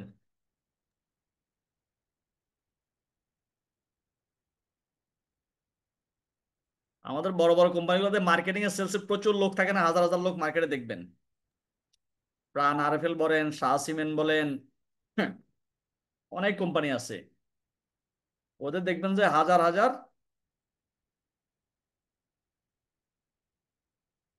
কাস্টমার আছে, এই মানে সেলস এবং মার্কেটিং এর লোকজন আছে বাইরে কাজ করে, এবং তারা মার্কেট থেকে টাকা পয়সা উঠাই নিয়ে আসে। এখন সবচেয়ে ইম্পর্টেন্ট হচ্ছে আমি এমন কন্ট্রোল সেট করব যাতে যত টাকা আমার মার্কেট থেকে রিসিভ হয় সেলস এর এগেনস্টে, টাকাটা যাতে ঠিকঠাক মতো রেকর্ড হয়, এই কন্ট্রোলটা আমার এনশিওর করতে হবে। একজনের কাছে আমি সেল করলাম, একজনের কাছে আমি টাকা পাবো 1 কোটি, আমি তার কাছ থেকে 80 টাকা রিসিভ করছি, তাহলে 80 কোটি টাকা 80 লাখ টাকা রিসিভ করছি 1 কোটির মধ্যে, তাহলে তার কাছে আমার অ্যাকাউন্টস রিসিভেবল কত ছিল শুরুতে? 1 কোটি। 80 লাখ যখন রিসিভ করছি তখন আমাকে এন্ট্রি দিতে হবে না একটা? জি স্যার। কি এন্ট্রি দিতে হবে? ক্রেডিট ডেবিট করতে হবে স্যার ক্রেডিট অ্যাকাউন্ট রিসিভেবল। কি ক্রেডিট করব, স্যার কি ডেবিট করব? একজনের কাছে আমি ডেবিট 1 কোটি টাকা পাবো, অ্যাকাউন্ট 80 লাখ টাকা রিসিভেবল রিসিভ করছি, অ্যাকাউন্ট রিসিভেবল ক্রেডিট করতে রিসিভেবল অ্যাকাউন্টস রিসিভেবল। ক্রেডিট করতে হবে। আর ক্রেডিট ডেবিট করব কি? ক্যাশ অথবা ক্যাশ। ব্যাংক। ক্যাশ ক্যাশ অথবা ব্যাংক। ব্যাংক। তো তাহলে one of important control risk এবং কন্ট্রোল অবজেক্টিভ হচ্ছে আমার অল মানিজ রিসিভড আর রেকর্ডেড। তাহলে দ্যাট ইজ ইম্পর্টেন্ট। এখন আমি 1 কোটির মধ্যে 80 লাখ রিসিভ করছি কিন্তু রেকর্ড করি নাই, 2 দিন পর তাকে আবার টাকা দিতে বললাম, আইসা কি আমার মাথা ফাটাবে নাকি ফাটাবে না? হুম। হ্যাঁ। আবার আপনি টাকা রিসিভ করছেন কিন্তু ব্যাংকে জমা দেন নাই, তাহলে কি হবে? এই টাকার কাস্টমার থেকে টাকা রিসিভ করছেন, ব্যাংকে জমা দেন নাই, বর্ডার দিয়ে ইন্ডিয়া চলে গেছেন, কোম্পানির জন্য কি সুবিধা হবে এটা? না স্যার। আরো একটা কাহিনী আছে। স্যার টাকা এটা রিসিভ কিভাবে করছি, ফলো করবো কোম্পানি? টাকা রিসিভ করছি আগে, জমা দিচ্ছি 3 দিন পরে, এখানে কি বেনিফিট আছে নাকি নাই আমার? জি স্যার, সুদ লাগাইবো স্যার। হ্যাঁ, এই তো সুদে লাগাবে। একদিনের জন্য দিয়ে, একদিনের জন্য 10 লাখ টাকা দিয়ে একজনের থেকে আমি 50,000 করে নিয়ে নিলাম। তা আমি যেহেতু সেলস মার্কেটিং এ আছি, আমি কি করব? আজকে টাকা আদায় করব, আমার অ্যাকাউন্টে জমা দেব, ব্যাংকে জমা দেব রবিবারে। তাহলে আমি যদি সঠিক কন্ট্রোল ইম্পোজ করতে চাই, অল মানিজ রিসিভড আর ব্যাংকড, মানে ব্যাংকে যেটা রিসিভ করছে এটাতে ব্যাংকে ডেলিটা ডেলি জমা হয়ে যায়, সেটা মেক শিওর করতে হবে। আদারওয়াইজ এই টাকার কি হবে? মিস ইউজ হবে। আমার কোম্পানির জন্য কিন্তু 1 ঘন্টা আগে টাকা রিসিভ করাটা অনেক ইম্পর্টেন্ট, কারণ ঘন্টায় ঘন্টায় অনেক শত শত কোটি টাকার লেনদেন হয়, ক্যাশ ট্রানজেকশন হয়। তাহলে আমি যদি আজকে মঙ্গলবারের টাকা পরে রবিবারে পাই, মাঝখানে কোম্পানির লিকুইডিটি অনেক, টাকার অনেক ক্রাইসিস হয়ে যাবে।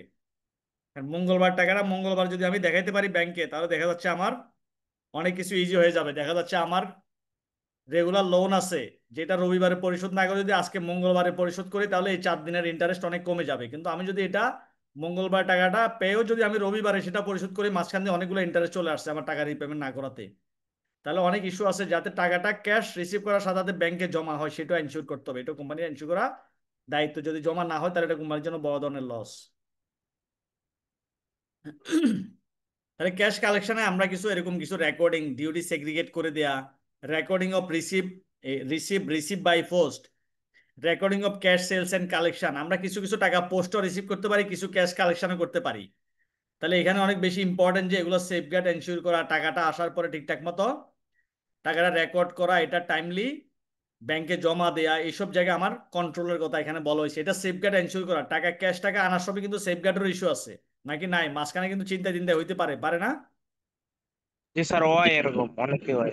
এরকম হয়। তাহলে দেখবেন আপনি যখন এটিএম বুথে যখন টাকা পয়সা নিয়ে যায়, দেখছেন কেমনে নিয়ে যায়? হ্যাঁ স্যার। বন্দুক টন্দুক থাকে না? জি স্যার। বন্দুকওয়ালারা গাড়ি থেকে বাইর করে দেখবেন, এই গাড়ি দেখবেন যে অনেক সময় মাঝখান দিয়ে একবারে রড টড দিয়ে চারপাশে ঘিরা টিরা দেয়া, দুজন বন্দুকধারী থাকে, এরপর টাকার বস্তা নামায় রাখে। তো টাকার বস্তা দিয়ে বন্দুকধারী না থাকতো, তাহলে আমাদের দেশের মানুষজনকে খুব সবাই ভদ্রলোক, রাস্তাঘাটে যারা আছে,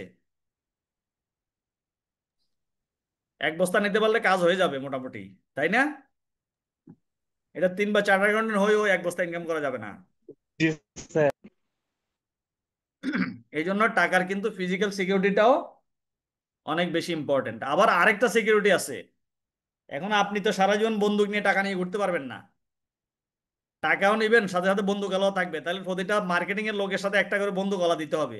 ওটা কি সম্ভব? এটা কি না সম্ভব বলেন? স্যার। না তাহলে স্যার। কি করতে হবে? তাহলে ইন্স্যুরেন্স কোম্পানির কাজ কি? ইন্স্যুরেন্স করে রাখবো। আমরা যে লাইফের উপর যেমন ইন্স্যুরেন্স করি, মারা গেলে সব টাকা দিয়ে দিবে, ক্যাশের উপর ইন্স্যুরেন্স করা যায়। কোম্পানিগুলা ধরেন আমাদের যে ব্যাংকের ব্রাঞ্চ গুলাতে যে থাকে, এই যে আমাদের ব্যাংকের ব্রাঞ্চে শত শত কোটি টাকা থাকে, বিভিন্ন ব্রাঞ্চে, এক এক ব্রাঞ্চে 1 কোটি 2 কোটি থাকে। তো ব্রাঞ্চে ক্যাশিয়ার কি রাতে টাকাগুলা জড়াই ধরে ঘুমাই পড়ে ব্রাঞ্চে? না স্যার। না স্যার। বাসায় চলে আসবে না? জি স্যার। তো বাসায় চলে আসলে এবার নিচে দিয়ে সুড়ঙ্গ করে খুলে যদি সব নিয়ে যায়, ব্রাঞ্চ থেকে অনেক দূর থেকে সুড়ঙ্গ করা স্টার্ট করবে, একজন 1 মাস করে 1 মাস ধরে চেষ্টা করবে সুড়ঙ্গ করার। এই করে মোটামুটি ভিতর দিকে 1 মাস পরে সে গিয়ে ব্রাঞ্চে পৌঁছায় যাবে, পৌঁছায় পুরো টাকা নিয়ে গেল। তাহলে এই এই এই এই এই এই রিস্ক থেকে সেভ করবেন কিভাবে ব্রাঞ্চকে? ওই টাকাটার সেফটি এনশিওর করবেন কিভাবে? Insurance company. Insurance company. কারণ স্যার ইন্স্যুরেন্স ইন্স্যুরেন্স কোম্পানির কাছে কোম্পানির লাভ থাকে, তারা লাভ করে কিভাবে তাইলে? তাদেরকে আপনি ধরেন, আমাদের দেশে 61টা ব্যাংক আছে, 61টা ব্যাংকে ধরেন 20,000 ব্রাঞ্চ আছে। তো প্রতিটা ব্যাংক 20,000 ব্রাঞ্চের জন্য ইন্স্যুরেন্স করছে। প্রতিটা একটা ব্রাঞ্চে 1 কোটি টাকার উপর ইন্স্যুরেন্স করা। 1 কোটি টাকা যদি আজকে চুরি হয় তাহলে এটা ওই টাকাটা ইন্স্যুরেন্স কোম্পানি দিয়ে দিবে। কিন্তু 1 কোটি টাকা কি ডেলি চুরি হচ্ছে? না স্যার। বছরে চুরি হবে একটা বা দুইটা, অথচ কোনো সময় 5 বছরও চুরি হবে না। তাহলে আপনি যে তাদের কাছে ইন্স্যুরেন্স করছেন তাদেরকে প্রতি মাসে একটা প্রিমিয়াম দিতে হয়। তাই ইন্স্যুরেন্স কোম্পানি বৈশা বৈশা দোয়া পড়বে বাই চুরি জারি যাতে না হয়। তাহলে মাঝখানের প্রিমিয়ামটা তো পুরোটাই ফাউল আপ। চুরি যদি না হয় তার তো পরিশোধ করা লাগবে না। ইন্স্যুরেন্স মানে তো রিস্ক, সে রিস্ক নিচ্ছে। দে আর টেকিং ইউ রিস্ক। এটা রিস্কের বিনিময়ে আপনি তাকে কি দিচ্ছেন? প্রিমিয়াম দিচ্ছেন। এবং রিস্কটা ফাইনালি যদি ঘটে তাহলে সে পরিশোধ করবে, না ঘটলে পরিশোধ করবে না। সিম্পল। তো সব ব্যাংকে কি ঘটনা ঘটে নাকি? আপনি তো 2-4 বছর একটা ঘটনা পান। তাহলে ইন্স্যুরেন্স কোম্পানি তো আমাদের দেশে অনেক আছে। তাহলে কোনো কোনো ইন্স্যুরেন্স কোম্পানি হয়তো ওরকম ক্লেম দেওয়া লাগে না, কোনো কোনোটা দেয়া লাগে, কিন্তু তারা যেই ক্লেম দেয় ওই অনুযায়ী তাদের প্রিমিয়াম অনেক বেশি। And clear? কি লাভ বুঝতে পারছেন? জি স্যার। ওকে। এখানে কিছু জেনারেল কন্ট্রোলের কথা বলা আছে, প্রম মেনটেন, এগুলো আসলে সিম্পল। আপনি বুঝবেন ক্যাশের উপর আসলে সেফটি এনশিওর করতে হলে আমার কি করতে হবে। এখন আসেন আমাদের relevant sample question. A company might recognize which one of the following risk in ordering level. Ordering লেভেলে তারা এই তিনটার মধ্যে কোন রিস্কটা তারা ফেস করতে পারে। অর্ডারিং লেভেলে আমরা 3-4টা রিস্কের কথা পড়ে আসছিলাম, মনে আছে? জি স্যার। বলেন বলেন। স্যার বি আর সি। বি।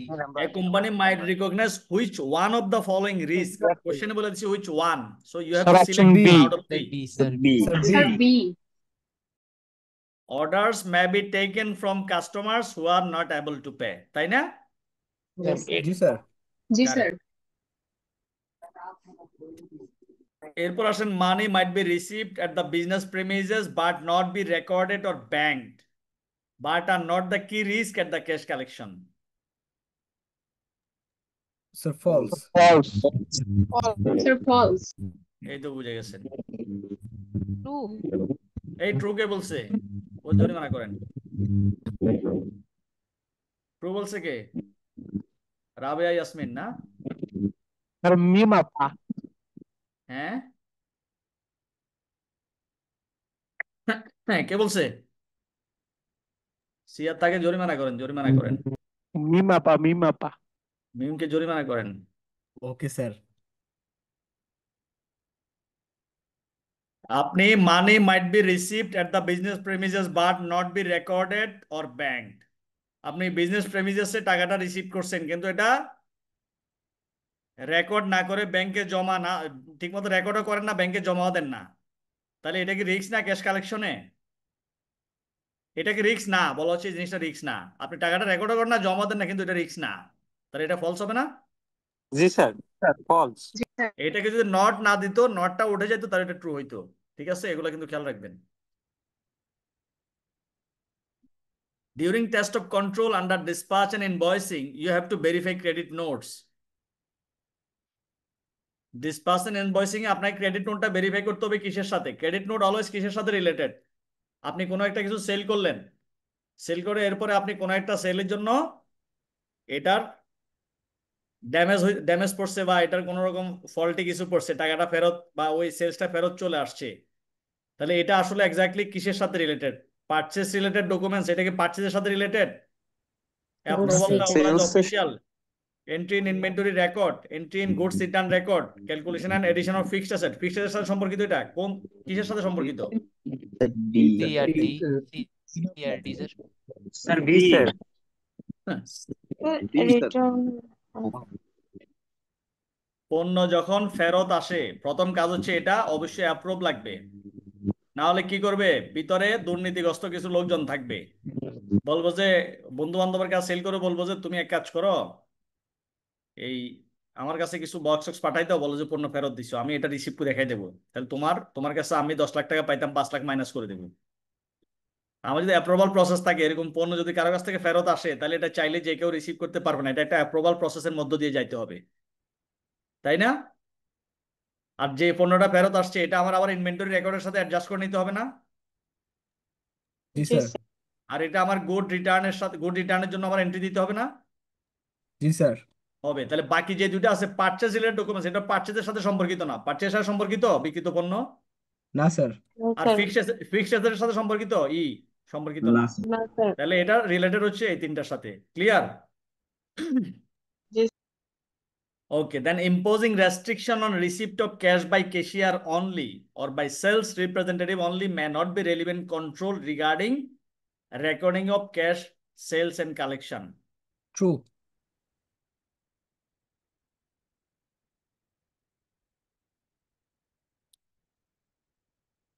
মানে পয়রা না বুঝা বলে দিছেন, বলতেছে imposing restriction on receipt of cash by cashier only, by sales representative only may not be relevant control. relevant control না, যদি রেস্ট্রিকশন আপনি দেন যে শুধু একজন ক্যাশ রিসিভ করবে, সেই রেকর্ড করবে, সেই সবকিছু করবে, তাহলে এখানে করাপশন হওয়ার চান্স থাকবে না? Yes sir. তুমি রেকর্ড করবা, তুমি ক্যাশ গুনে নিবা, তোমার কাছে ক্যাশের চাবি থাকবে, ওইটা বেটার কন্ট্রোল না? বাট আমি ক্যাশটা রিসিভ করলাম, আমি কাউন্ট করলাম, আমার বক্সে থাকলো, আমি হিসেবে এন্ট্রি দিলাম, তাহলে আমি চাইলে অনেক কিছু করতে পারবো। বাট টাকাটা রিসিভ করব আমি, টাকাটা থাকবে আরেকজনের কাছে, রেকর্ড করবে আরেকজন, তা তিনজন তিনটা কাজ যখন করবে, একজন কিন্তু চাইলে কিছু করতে পারবে না। বাট ইন্টারনাল কন্ট্রোলের যে লিমিটেশন, তিনজন মিলে কিন্তু কলিউশন করলে তখন সম্ভব, ইন্ডিভিজুয়ালি একজন তখন করাপশন করতে পারবে না। ক্লিয়ার সবাই? এই জন্য ফলস। Which are the control objective at recording level? Recording লেভেলের কন্ট্রোল অবজেক্টিভস কি? রেকর্ডিং লেভেলের রিস্কটা যদি আমরা জানি, ওই রিস্কটা মিটিগেট করাই হচ্ছে অবজেক্টিভ। তাহলে এখানে দেখেন which are the control objectives at recording level, তাহলে you have to select at least more than one options.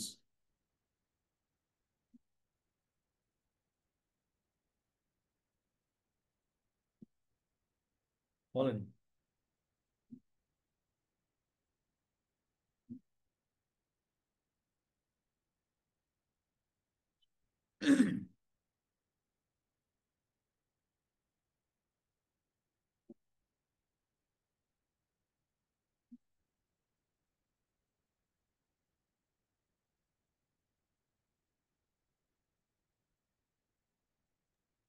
Sir D E.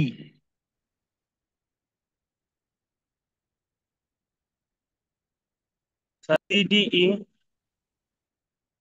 DE recording লেভেলের অবজেক্টিভের সাথে রিলেটেড, ঠিক আছে। Cut off is applied correctly to the receivable ledger, potential bad debt are identified.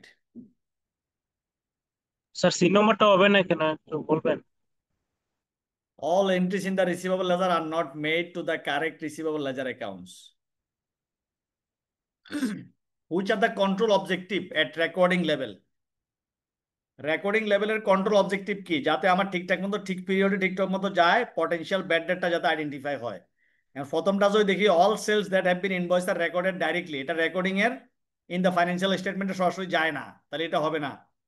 All credit notes that have been issued are recorded in the trial balance, এটা হয় না, direct trial ব্যালেন্সে record হয় না, এটাও ঠিক না। All entries in the receivable ledger are not made to the correct receivable ledger accounts. এটা তো নট করে দিছে, দেখতেছেন না? Sorry sir.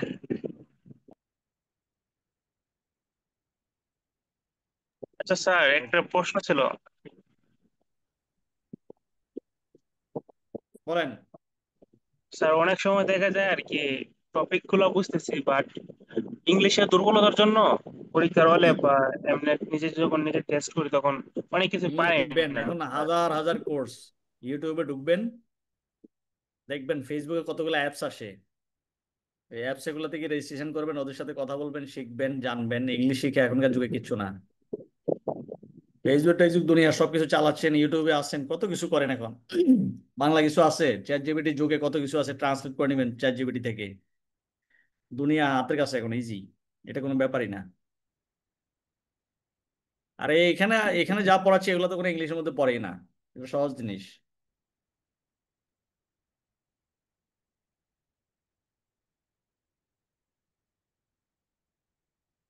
আচ্ছা, এগুলো আপনাদের ম্যানুয়ালে আছে, এটা পারবেন, এটা ম্যানুয়াল থেকে একদম এক্স্যাক্টলি নেওয়া। সো এটা আনসারটা ম্যানুয়াল থেকে দেখে নেবেন, সহজ।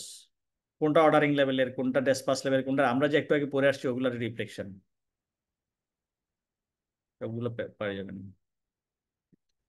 তাহলে আমাদের মোটামুটি রেভিনিউ সিস্টেমটা শেষ। কোনো কোয়েশ্চেন না থাকলে আমরা আগামী ক্লাসে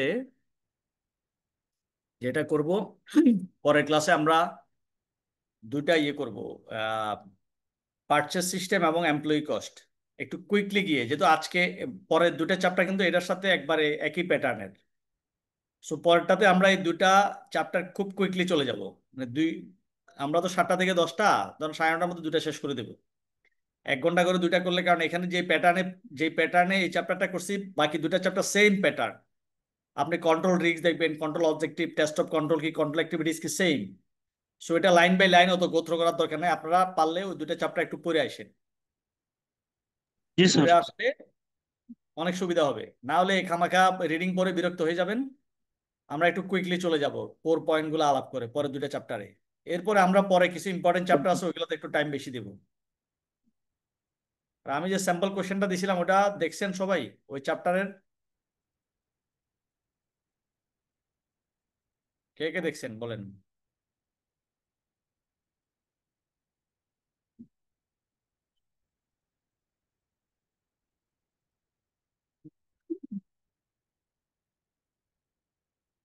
এখানে নাই কেউ?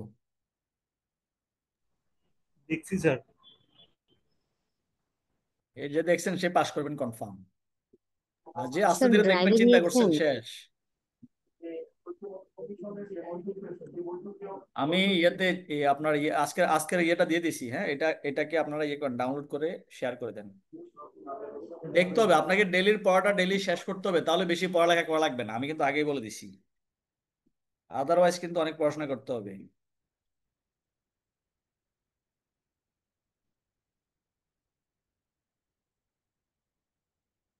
ঠিক আছে, তাহলে আর কোনো কোয়েশ্চেন না থাকলে আমরা শেষ করে দেই। স্যার প্রফেশনাল লেভেলে কি সে মানে খুব ভালো ইংলিশ পারতে হয় নাকি, যেহেতু এটা রিটেনে? অবশ্যই ইংলিশ পারতে হবে, ইংলিশ লিখতে হবে না? স্যার গ্রামাটিক্যাল মিস্টেক গুলো খুবই কি ভালোভাবে দেখা হয়? গ্রামাটিক্যাল মিস্টেক থাকবে কেন? আপনি পড়াশোনা করেন কিসে? স্যার বিবিএতে আছে। কোথায়? স্যার জাতীয় কবি কাজী নজরুল ইসলাম ইউনিভার্সিটি। কোন ইউনিভার্সিটি? স্যার জাতীয় কবি কাজী নজরুল ইসলাম ইউনিভার্সিটি, ময়মনসিংহ। হ্যাঁ, তো পারবেন না কেন? শিখেন, এখন থেকে ট্রাই করেন, শিখেন। ইংলিশ পারা যাবে না কোনো কথা আছে? এমন ভাবে ইংলিশ শিখবেন যাতে বাংলা না পারেন, বুঝছেন? তো বাংলা বুঝে যান।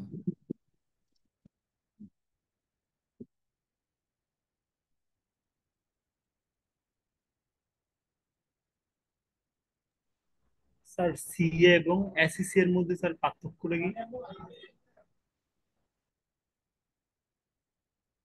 সিএ এবং এসএসসিএ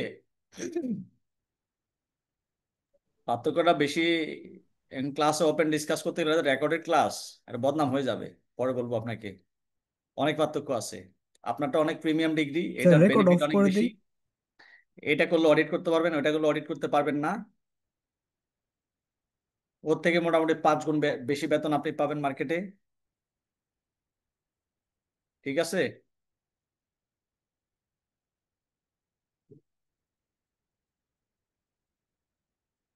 এসএসসি এ দেখবেন যে পাশ করে অনেক বেশি, অনেক আগে স্টার্ট করা যায়। এসএসসি ওয়ালারা অডিট করতে পারে না বাংলাদেশের লতে ওটা এলাও করে না।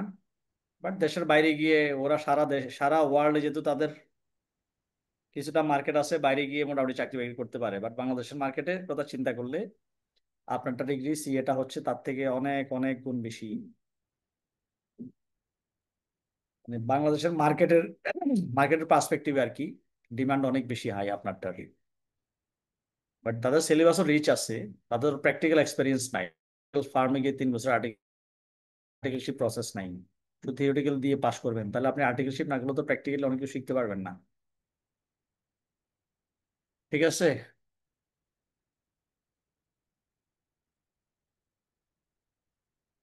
আর কিছু না থাকলে আমরা শেষ করে দিই।